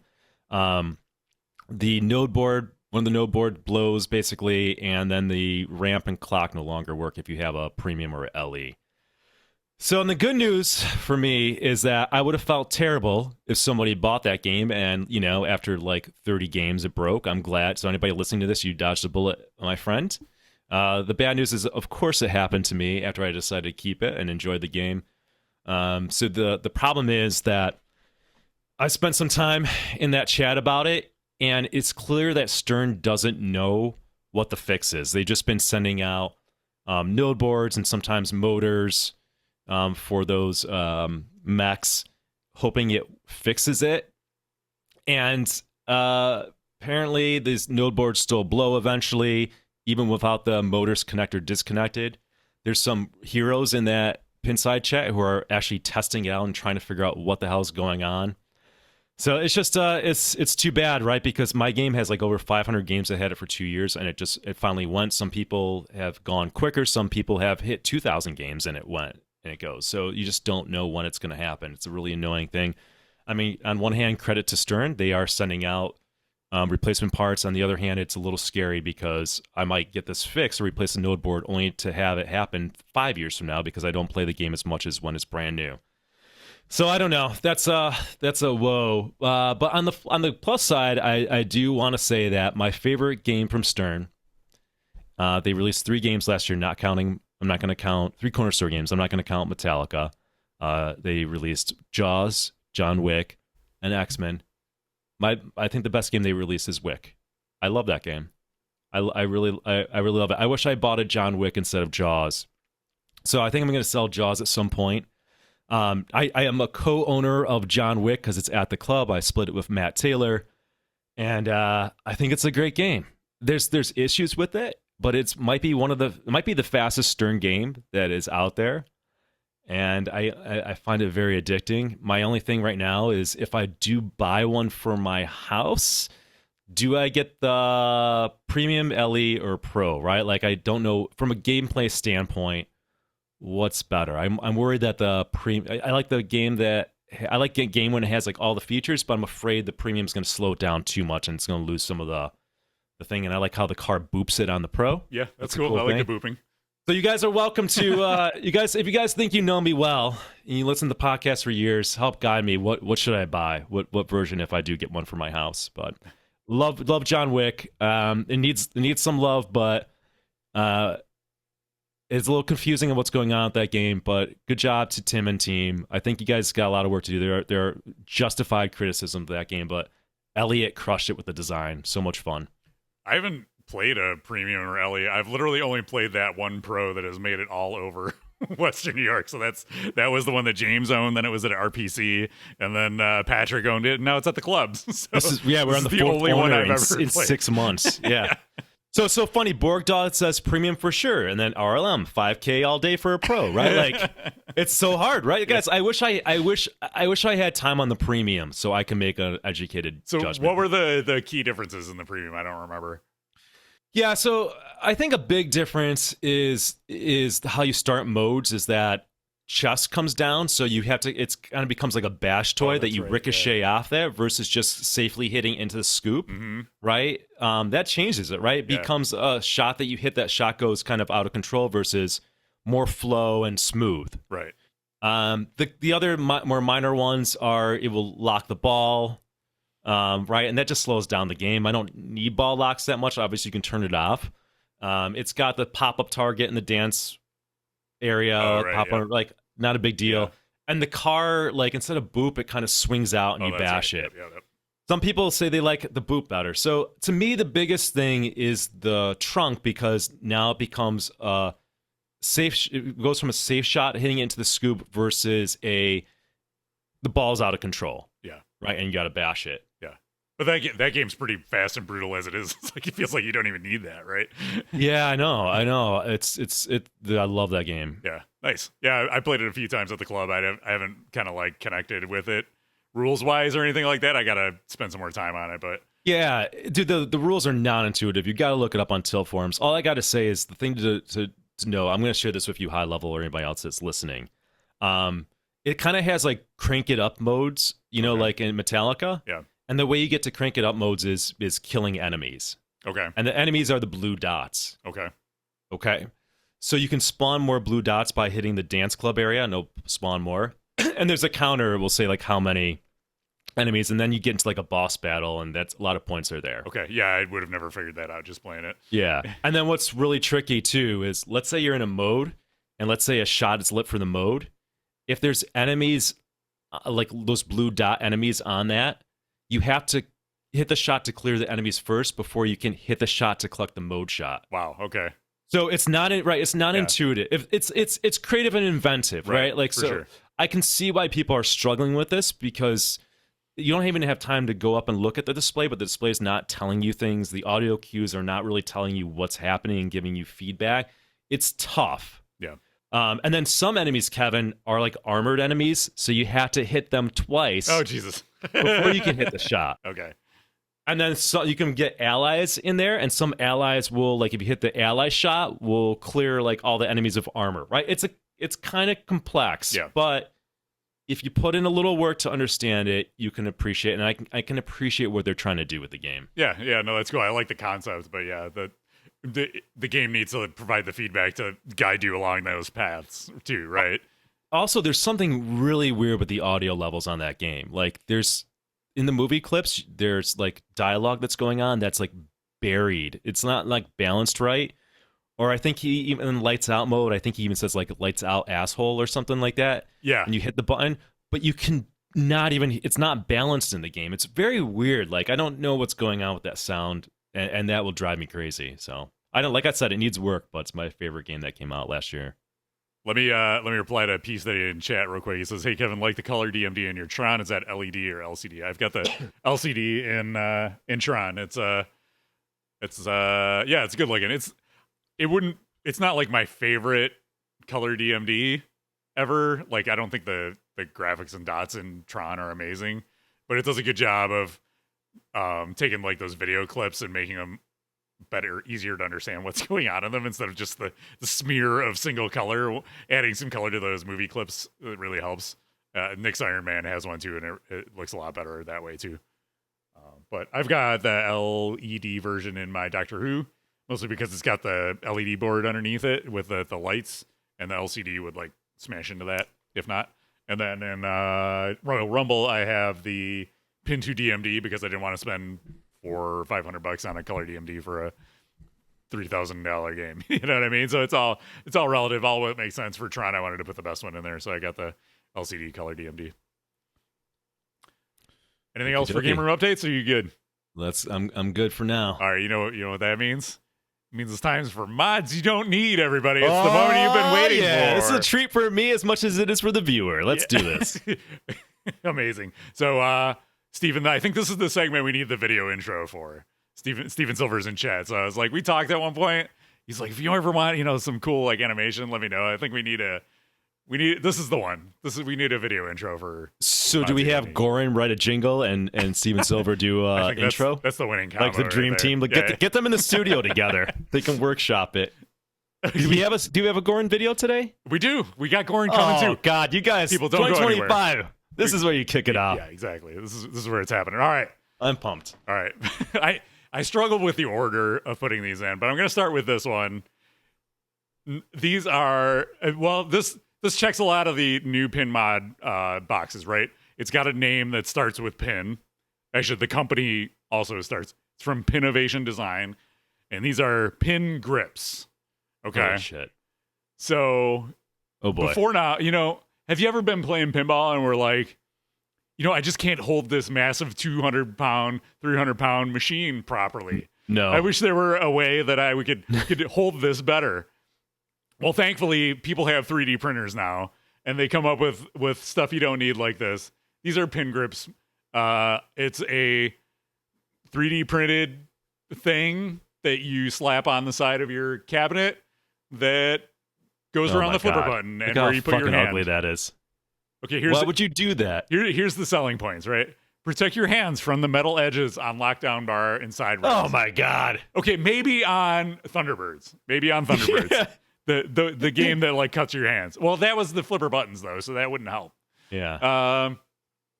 Keep your hands from touching and smudging the glass. Heaven forbid you would touch your pinball machine, right? You smudge the glass by covering the glass, and come on, guys. What? Provide quote unquote locked in feel to comfortably put hands. I don't know what that means. It's like, remember that time I was holding on the pinball machine, I fell and hit my head and was bleeding on the floor? But if I only had this, Yeah. No, that didn't happen. That didn't happen because it doesn't happen. Better grip for nudging. No, that's not how nudging works. You take your hand off the pinball machine and hit it to nudge. That's how you nudge. You don't have your hands on the machine. Smooth surface for slap saves. Absolutely not. This is shit to get in the way while I'm trying to make a slap save. I thought it was textured, though, for grip, so how can it be smooth? The game is smooth to begin with. I don't know. I'm just reading contradictory. it. I'm just reading it. Yeah, it's not your fault, Kevin. I'm sorry. I'm not jumping down your throat. I apologize. Protects wear and tear on the side rail armor and cabinet.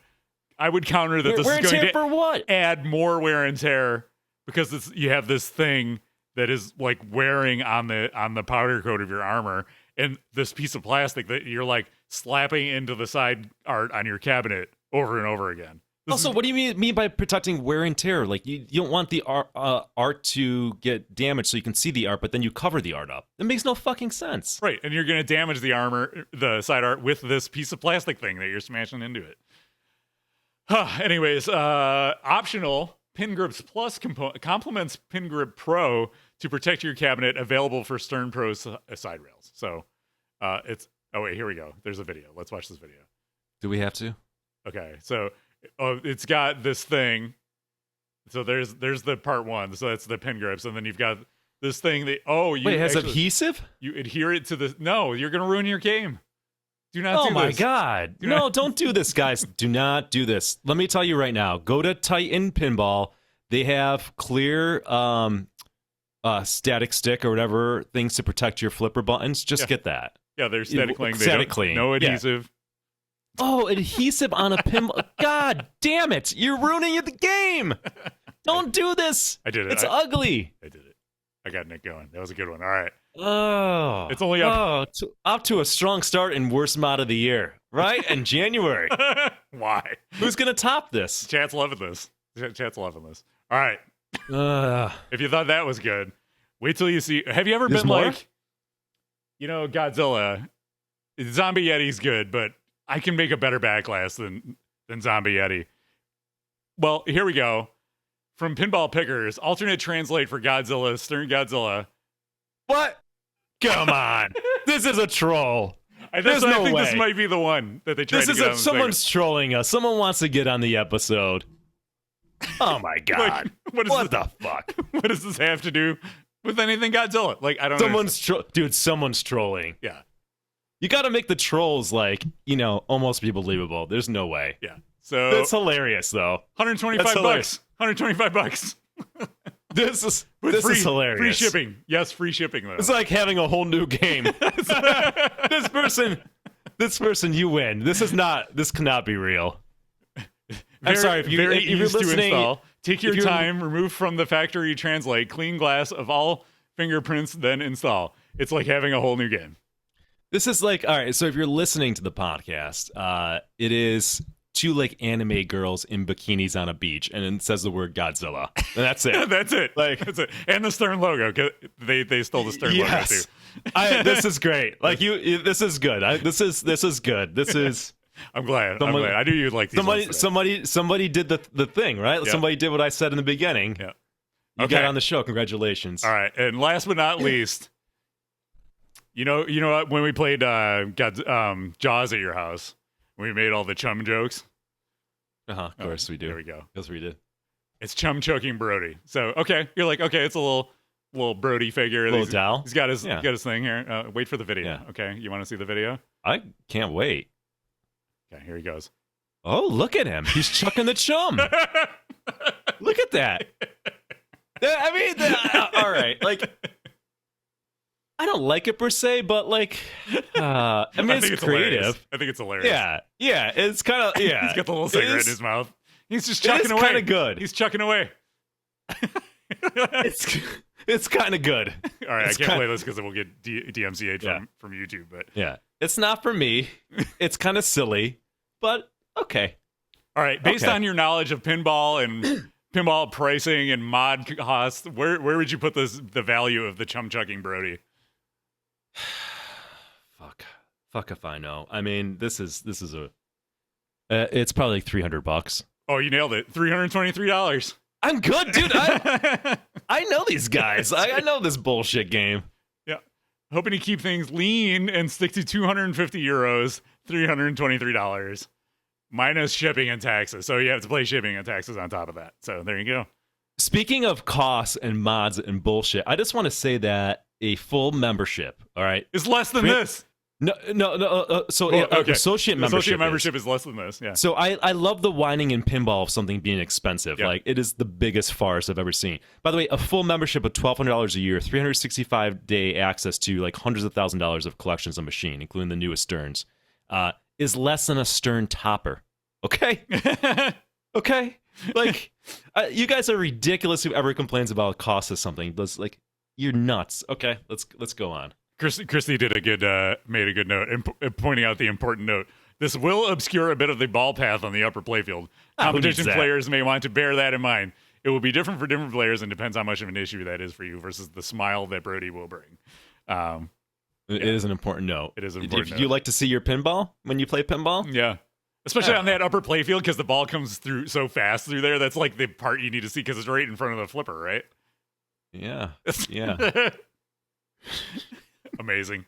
So, that was the one that was submitted to me, by the way. That was the listener submitted. Good mod job. You don't need. Keep them coming. Yeah. I enjoy finding them organically, but it does warm my heart when people submit them to me. So if you see It takes a village. something exceptionally dumb, please send it to me. Talkpinball@gmail.com, or you can hit me up wherever. Yeah, but the person that sent this to me is also said he probably might get it. So, and it's somebody locally. Appreciate so that. We might be able to see Chum Chucking Brody in person. Chum chucking. We won't out this person though, We but won't- Kevin we will tell won't. me We afterwards who this person Exactly. All right, there you go. There's another episode of Mods You Don't Need. And it's time we're gonna finally review the game we were supposed to review next month. Last month. I don't know how words work. It's Pulp Fiction, but let's do the intro first. Let's go.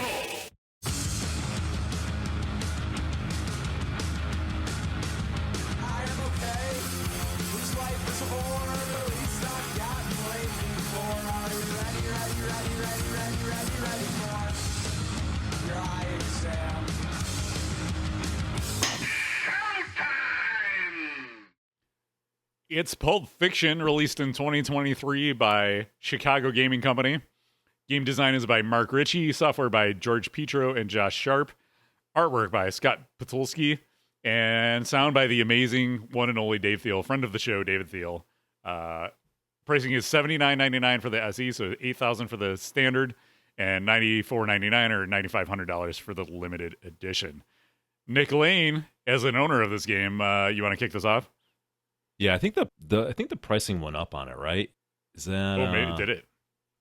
So the special edition is 8,000. So I guess Yeah, that's what I said. Okay. Yep. All right. Yeah, what are we kicking off here? What are we starting with? Let's talk some rules. All right, the rules in this game. So I think it's worth bearing in mind that they've worked on this game for a number of years, and it shows. You know, Josh, I think, did an excellent job on rules. How would I describe the rules on this? It's a mode-based game.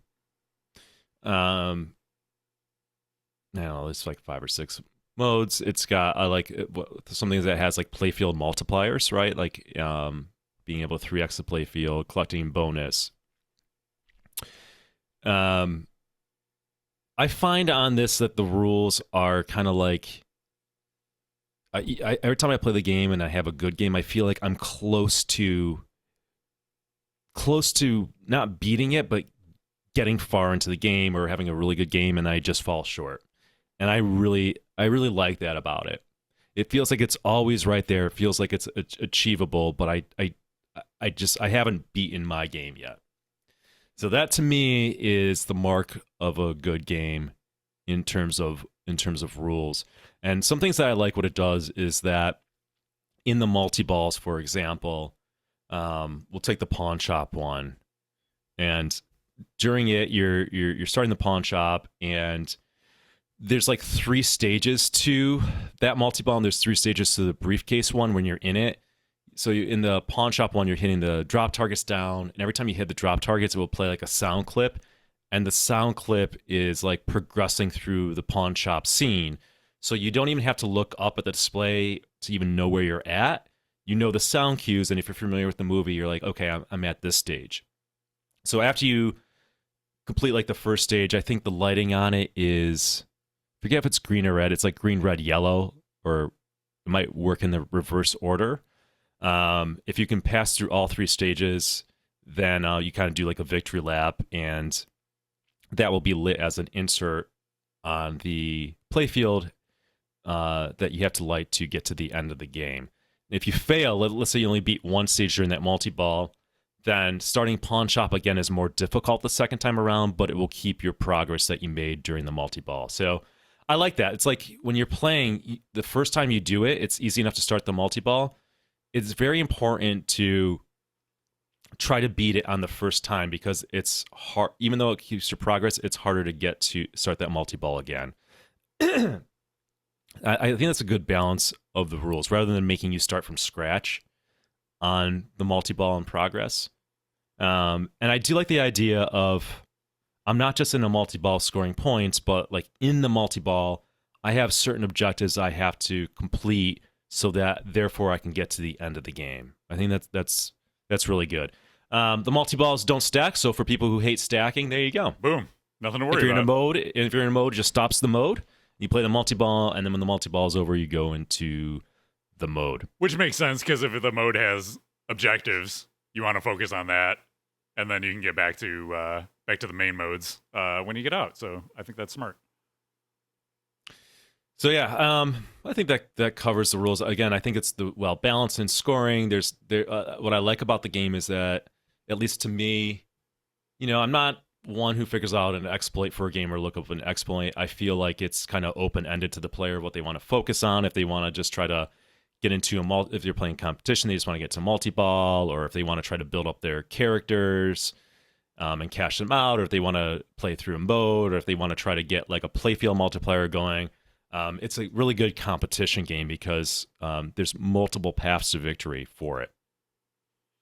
Yeah, and I like the characters. If you think of like Taxi, it's got like Taxi vibes to trying to light and then collect your characters.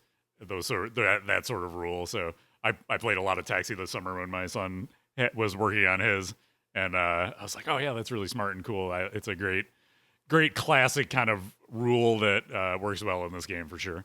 Yeah, it almost does a Medieval Madness homage, like when you start collecting multiple characters, like how it's like, ding, like kind of the sound effects in there, even though it's not like built around into a multi-ball room in the way that Medieval ruled, the way that Medieval Madness is. You kind of see the love for other games in it. Yeah. Plus it's got Jimmy in there, and who doesn't love Jimmy? You know what I mean? Don't fucking Jimmy me, Jules. Dude, the call-outs in this game are so good. That's one of my favorite call-outs. Or goddamn, Jimmy, that's some gourmet shit when you get like a high score. Amazing. We're not So to good. sound yet. Let's talk about art first. When they first like leaked the photos, the blurry photos of the game, I'm like, that cannot be the art of it. But then when you see it, I like the art style. Look, I mean, art is very subjective. It's more of a throwback to maybe 80s or 90s art or even 70s art. It's not highly detailed, where it's like, let's have as many details and cram it into the space on the playfield as possible, but let's like draw the player's eyes to the characters and make the shot lines easy to see. And it's kind of like a comic book, but I don't want to say comic book because it's not like a Zombie Yeti comic book on X-Men where it's like everything's a comic book panel. It's more or less like, instead of like hyper realistic characters, it's more a little cartoony. So I like how it looks. I like the playfield. I think it's highly functional. And I think the back glass is really good as well in highlighting the characters in it. I love the side art of again, it's meant to look like a game from the 70s. It's got the main colors of black, red, and yellow. It really pops. It looks fantastic. So I think they crushed it on this. Yeah, I really like how it's got that kind of stenciled style look to the side, even though it's not. You know what I mean? Even the cabinet looks like a classic cabinet, but it sits tall like a modern machine. So it's a great throwback look while it's keeping real modern too. So it's really crushed it. And yeah, it's a great looking game. And remind me, I see T.O. Pinhead is in chat. I've got a special message for T.O. Pinhead after we get done with the review. Oh, shoot. So I want to announce. I like that. It's a cliffhanger. So Exactly. there's a quick look at the playfield too. I like, and look, it's got a gun right on the playfield for everybody who Right wants on a it. gun on your pinball machine. Doesn't get much more in your face than that. I love that, and I said this before, I love that we have a game for adults, right? Adults are buying this game, and we have an adult-themed game. They did not hold back on the cursing. They did not hold back on the artwork. They did not hold back on the adult themes, as well they should not. This is an adult theme license, right? Like, so that they absolutely crushed it. Yeah, it's what you would want for this movie. Like if you've seen this movie, all those things are in the movie, so it makes sense. Yeah. All right, let's talk about sound since we were talking about sound and call outs and stuff. Lead the way on that one. Yeah, so my favorite sound designer, David Theo, who was the John Williams of pinball machines, absolutely crushed it, knowing that he was behind the sound of this game. There's no doubt it's going to be good. And, Pulp Fiction, I remember, this came out when I was 14 years old, the movie did.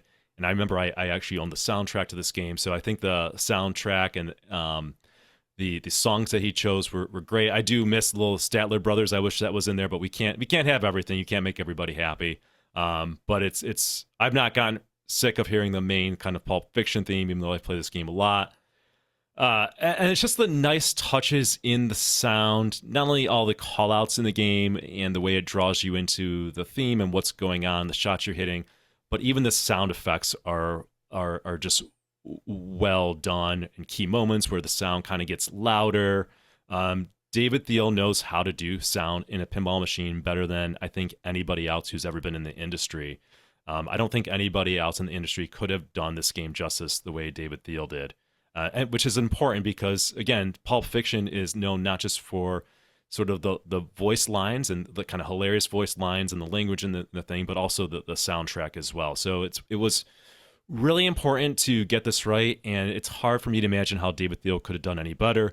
The one thing that I was worried about with the sound was that it's a mono speaker, right? There's not two speakers in it, but somehow the game just sounds great.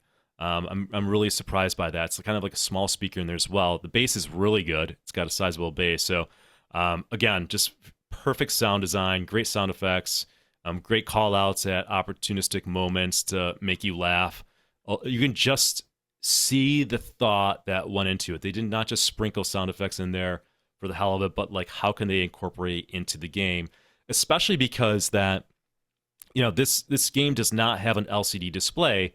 So how do you communicate to the player what they need to do and what's going on and to draw them in the theme? Well, sound, right? That's how you do it. I think, earlier we talked about John Wick, and I think that game really falters because the sound is pretty terrible in the game and doesn't draw you in, right? Even though it has a display on it, I think this game does it doesn't need a display because the sound is so well done in it.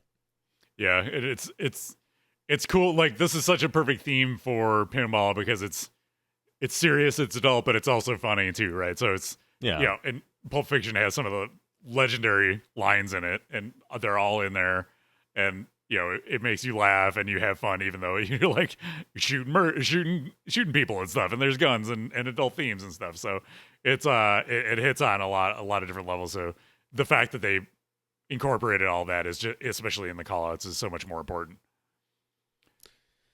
Yeah. All right, let's talk toys. Toys.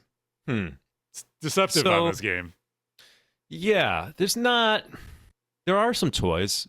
Like, what are the toys, I guess, in my opinion? The main toy, I think the cool moment is the briefcase. Yeah, yes, that is a very, very, very cool toy, and it's very satisfying, and it is a pinball under glass moment. So anybody who's seen the movie understands that there's the briefcase is a focal point of it. When you watch the movie, you don't know what's in the briefcase. It's never revealed. It's something interesting, special, whatever. So when you start locking balls or briefcase multi-ball, it plays a little, and again, goes back to the sound. It plays a little clip of Jungle Boogie. It teases you with that. And the briefcase rotates over to Vincent. It opens up and kind of makes a little tease, like, okay, and it makes the player want to say, okay, I want to do that again. And then finally, when you start the multi-ball, the thing is, the briefcase is going back and forth. It's sparkling. Like, it is such a great theme incorporation. But that is kind of the main toy in the game, and to be honest, that is good enough for me. Yeah, I like the optical illusion they make happen too, because the ball kicks up out of this wire form on the left, goes through the back box, and then it makes you think that it's going into the briefcase, but it doesn't actually. It like locks in a subway underneath or something. So it's a cool trick. One of the, like you said, a cool pinball world under glass kind of wow moment, which I like. I mean, and then other than that, it's just mechs. And then the other thing is the pawn shop. It looks just like the drop targets and a scoop, but there's actually a subway there too. So there's some cool tricks. So there's more to this game than you would get on a traditional like classic machine. You get subways and vertical up kickers and things like that. So they like made it look retro, but built in some more modern features and things. So even though it doesn't have quote unquote ramps, it's got cool stuff in there. Yeah. Nice. Yeah. Lighting and display. So you were talking a little bit earlier about the challenges and advantages of maybe, not having the LCD screen, right? I think when people think movie theme, they're like, wow, how could you do a modern movie theme game and not have a screen in it, right? But I think they really nailed it with this. Absolutely. I mean, the lighting, the way it works, obviously, being inserts lit or kind of things fading in and out or pulsing, it does indicate, I think, at all times to the player what shot you should be prioritizing and going for. It's pretty obvious to figure out the game and intuitive, so that's good from a lighting standpoint. The GI changes color based on when you start something, like the pawn shop turns green, flashing around. Like it is, the lighting is well done as any pinball machine lighting can be, in my opinion, and it's got some nice touches that I want to call out. So, for example, in the back glass, when a character's voice line comes on, that character will flash on the back glass. And that's a nice touch, right? Like, you want to see more than that in pinball, and most pinball doesn't do that. Another nice touch is that when you start a scene, like, it plays a sound effect of a movie reel going, and the lighting will kind of flicker like when a movie reel starts going, right? Like, so it mimics that as well. Again, this is a game that's highly polished. In a way, a lot of Sterns aren't, right? In a way that's almost like a Jersey Jack level. And in a way, this game is even more polished than like a Jersey Jack. Now, granted, they spent more time in this game than Jersey Jack does or Stern, but it does show. I mean, this game it's like I look at the lighting and what more could they have done? And I can't answer that. I think they've maxed it out. It's fantastic. Yeah, like that's another sneaky like modern feature of it too, is the RGB lighting. It really that plays a big role in communicating to the player when you don't have the screen, or maybe like you don't have custom calls saying shoot this or shoot that. You're using clips from the movie and the lights on the playfield and the feedback from the different colors of lighting and things to indicate what you should be doing. You know, when we think about something like John Wick, it could really use the RGB lighting better to communicate to the player when things are happening and things like that. And Pulp Fiction, they took all of that into mind and did a really good job executing it, I think. Yeah, absolutely. Yeah, crushed it. Gameplay. What do you think on the gameplay side? Absolutely love it. Right, this is a game that's flat. There's no ramps involved. It's a throwback game. Now, I love classic games. It can kind of I would describe it as a medium playing game. It's not short. It's not super long. It's medium. I mean, sometimes I can have games that are like 15 minutes, 20 minutes. So, especially when you get the hang of it. But then it can also be very punishing at the time. So, I think it's a good appropriate challenge. I like that. The shots feel good. Nothing's like a gimme shot.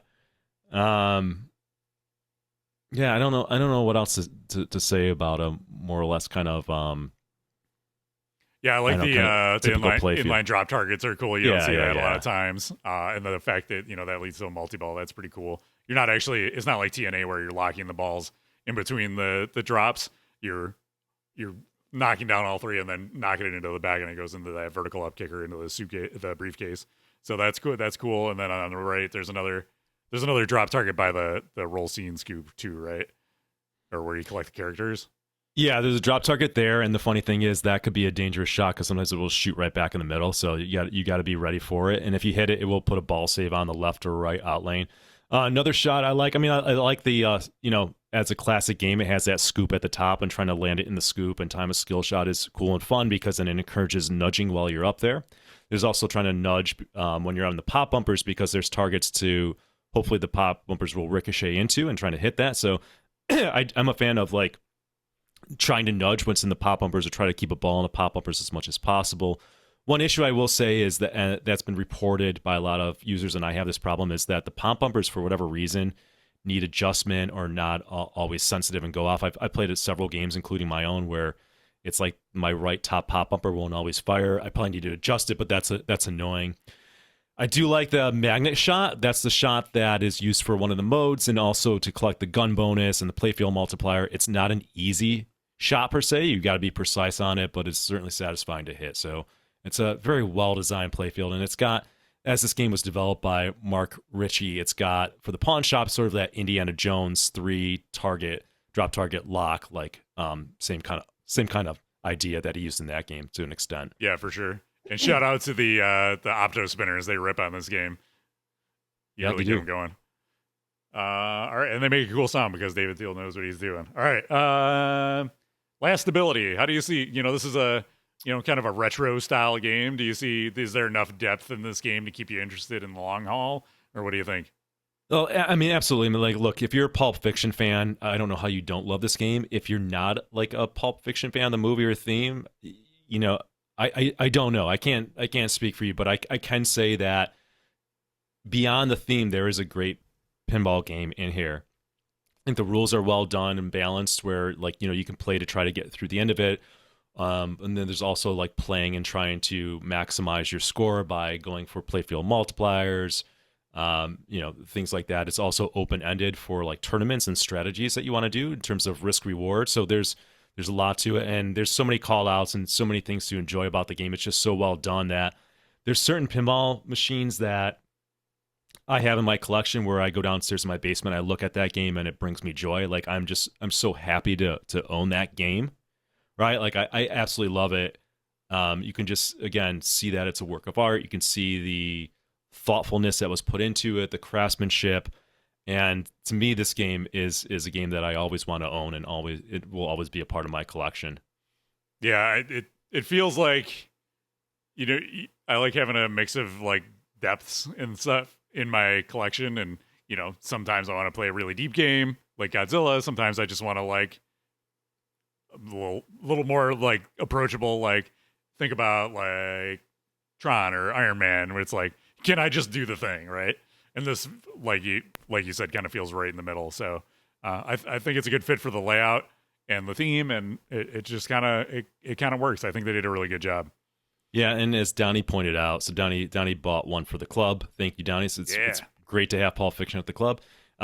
He's right. So the Tarantino basically said that they can do this license if they made it kind of like a retro 70s style pinball machine, and it absolutely worked out. I can't imagine this game any other way, to be perfectly honest. It wouldn't be the same if it wasn't that. So this just like sometimes the stars align and things work out perfectly, and I think this is a good example of like, you don't need a video screen if you just do other things right, get the rules right, get a good layout, the presentation, thoughtfulness, you can have an amazing pinball machine. Let's talk quality. I know there have been a few little issues with this, especially like playfield chipping and, like you said, the pop bumper. What are the major quality issues as an owner? Yeah, so if you're an owner, I highly recommend going to the Pinside chat, the owners group, and looking at some areas that you might want to consider adding Mylar to. I definitely Mylared mine. I helped Donnie Mylar some of his at the club. Like the scoops will take a beating. Some people care about that, some don't. There was one terrible example of like on the right orbit, I guess, like just really coming off and peeling, which I think that's probably an anomaly, but I added more Mylar there on my game. I think, that was a game on location, so maybe owners don't have to worry about it. But, use your judgment here. I know there's the pop bumper issues that they probably need adjustment. I have not done that to mine. What else can I say? I know Christy's in the chat. Christy and Scott in League, they own a game, and they had like a trough issue. So there have been some issues with this game, and one big complaint is that the people who sadly had ordered the fancy LE edition, they've had to wait way longer for their game than they thought they would have. So that was certainly annoying. They're just starting to get their games now. But overall, it's not like anything insurmountable or should scare anybody off of the game. I would just say just go to the owner's thread, look through things, and you should be okay. That is a cool topper, though. It's amazing. It's an amazing topper. Yeah, it's really good. We played League at Rob's house, and he's got it one with the topper. I was like, yep, that's cool. So, all right. Joy factor. I think this crushes the joy factor personally for me. Yeah.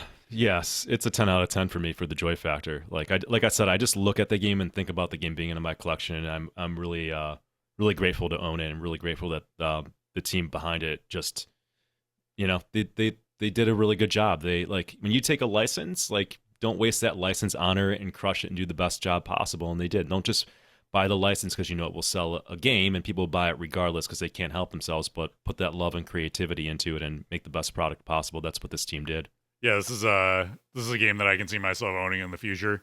One that that it's funny. Patrick was like, what's going to happen is like everybody who bought it, they bought the standards because they were waiting for their limiteds and they couldn't wait, and then they're gonna unload their standards once their limited start shipping, and that's what's happening now. So I'm like, okay, the prices, for a used standard, you can get one for in the sixes, which is pretty great for a game like this.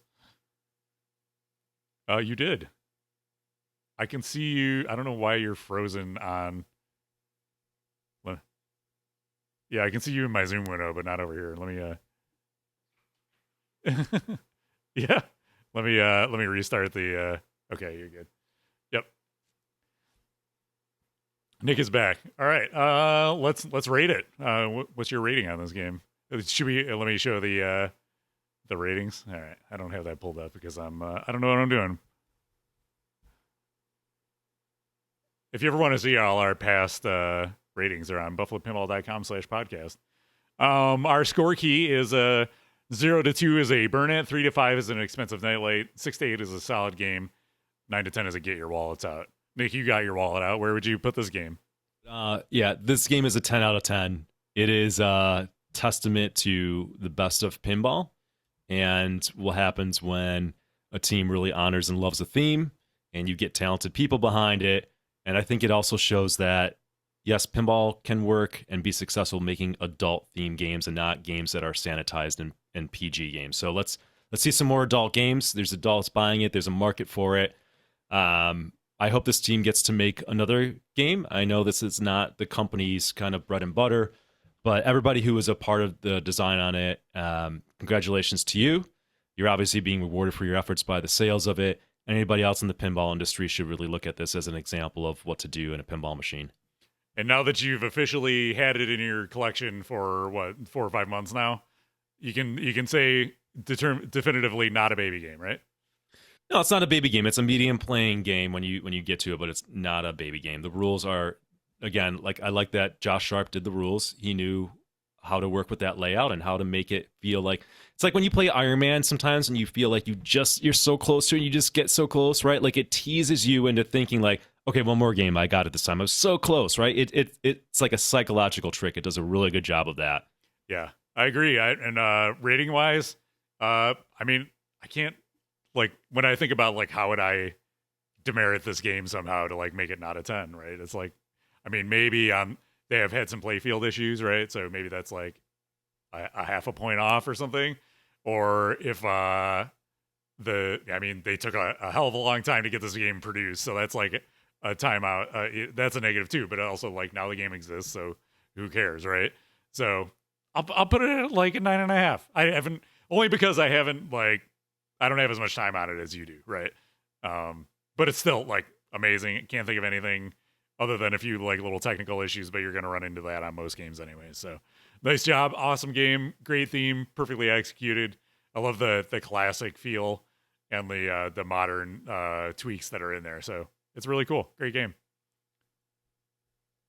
All right. I think we did it. I think we did. So I got this is a personal message to Joe Cherovino. Okay. This is how important you are, Joe. So if you guys remember back in the day, if you go way, way back, we used to do this fun little competition with Buffalo Pinball versus City Pinball in Toronto. We started that, I think, in 2016 or 2017. The last time we did it was in January 2020, right before COVID hit, and then it's fallen off. Just so happened that Buffalo Pinball won that year, and we have had the trophy ever since. So I think it's time to resume that, Kevin. I wanted to, technically, it's our turn to go to Toronto, but also technically, I have the trophy in my possession. So if you guys want to try to get that trophy back, you need to come to Buffalo. We'll host it at Nickel City Pinball. Let's rumble. Let's find a date this year. You guys can come back and try to take your trophy back to Canada before we make you guys the 51st state. Plus, tensions between Canada and the U.S. have never been higher. So let's go. Let's take it up a notch. Yeah, let's do this. Amazing. Also, Joe, shout out to Joe. Joe's got a podcast. Dude, where's my code? Check it out on all your favorite pinball platforms, podcast platforms. He's had some great interviews with some of the multimorphic folks, which I appreciate. I always like hearing from those guys. The newest ones with Nick Baldridge for amusement only games. So love what you're doing, Joe. Keep it up. All right. Just to wrap things up, if you need a Buffalo Pinball t-shirt or something, you can get it on our website. BuffaloPinball.com. Click the merch button. Follow us on all our social media channels, so when we go live, you'll know it, or when we have amazing, important things to say, you can find it out there. Email us, talkpinball@gmail.com.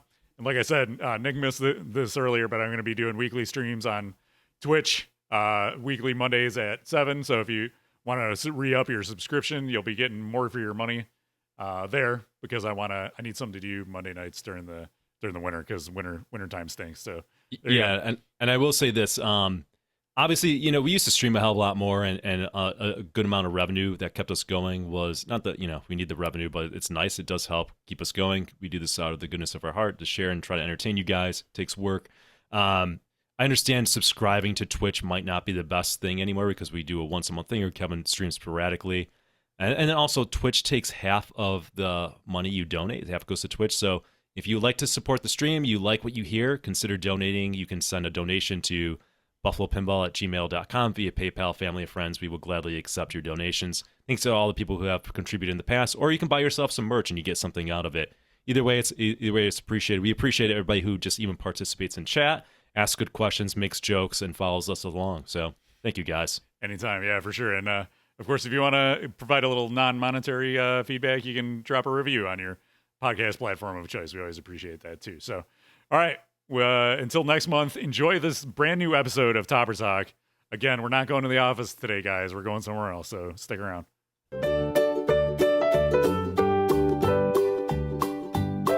It's Topper Talk with Goran right now. Let's all have some fun. This is about plastic on top of your pin. Go and buy one now. There's a topper here and a topper there. Here a topper, there a topper, everywhere a topper. It's critical to the gameplay experience. You must buy one now. It's your monthly fill of toppers right now. Topper Talk with Goran. Hello everyone and welcome to another episode of Topper Talk with Goran, the part of the podcast where Kevin and Nick give me about 3 to 5 minutes to talk about everything happening in the very active and profitable Topper community. Now today we'll be talking about the toppers for Evil Dead from Spooky Pinball, so let's head into the study and talk about that now. Okay, so here we are in the study, so let's dive right in. So this is the Evil Dead topper on top of the machine. Looks really nice. It's three-dimensional. The way they covered up the sides looks really great. It's unique from the rest of the art and the back glass, which I like. It doesn't say Evil Dead on top of it again, which is always great. Now, one thing I want to note, which we'll get into a little bit later, is that this shows the collector's edition, but the collector's edition does not come with this topper. It does come with the topper, but this topper is an extra cost. The topper that you get with the collector's edition is kind of a RGB lit up plastic version of the upgraded topper, which still looks really nice, and it's great that it's included in the price, but from the marketing materials, I could see how at first glance it could be a little confusing. Now let's take a look at the topper in action. Okay, so here it is on top of the game. It lights up with RGB lights. The sculpt on it looks fantastic. And then if we move forward a little bit, we can actually see it. It starts to move. It pops up and down. The lights change. And I even like in their marketing materials, they even show it animated there as well. It really doesn't look bad. It does remind me a little bit of like a Spirit Halloween prop. That's not necessarily a bad thing. But my brain does jump to that a bit.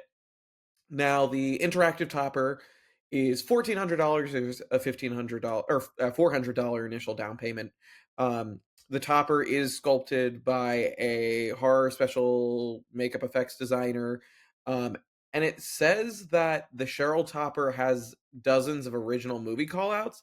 The thing I'm unclear on is, are those callouts only unlocked when the topper is added, or if, you have the base plastic topper as well, are those callouts included and they're just not in sync with the topper? So that's a question that I have.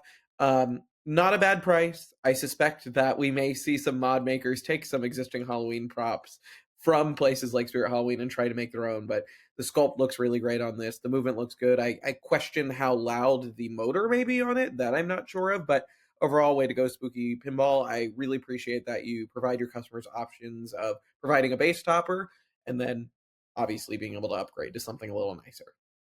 Thank you for tuning into this episode of Topper Talk. Tune into the next podcast for another episode. And as always, get out there and buy a topper. Thank you for coming to my Topper Talk.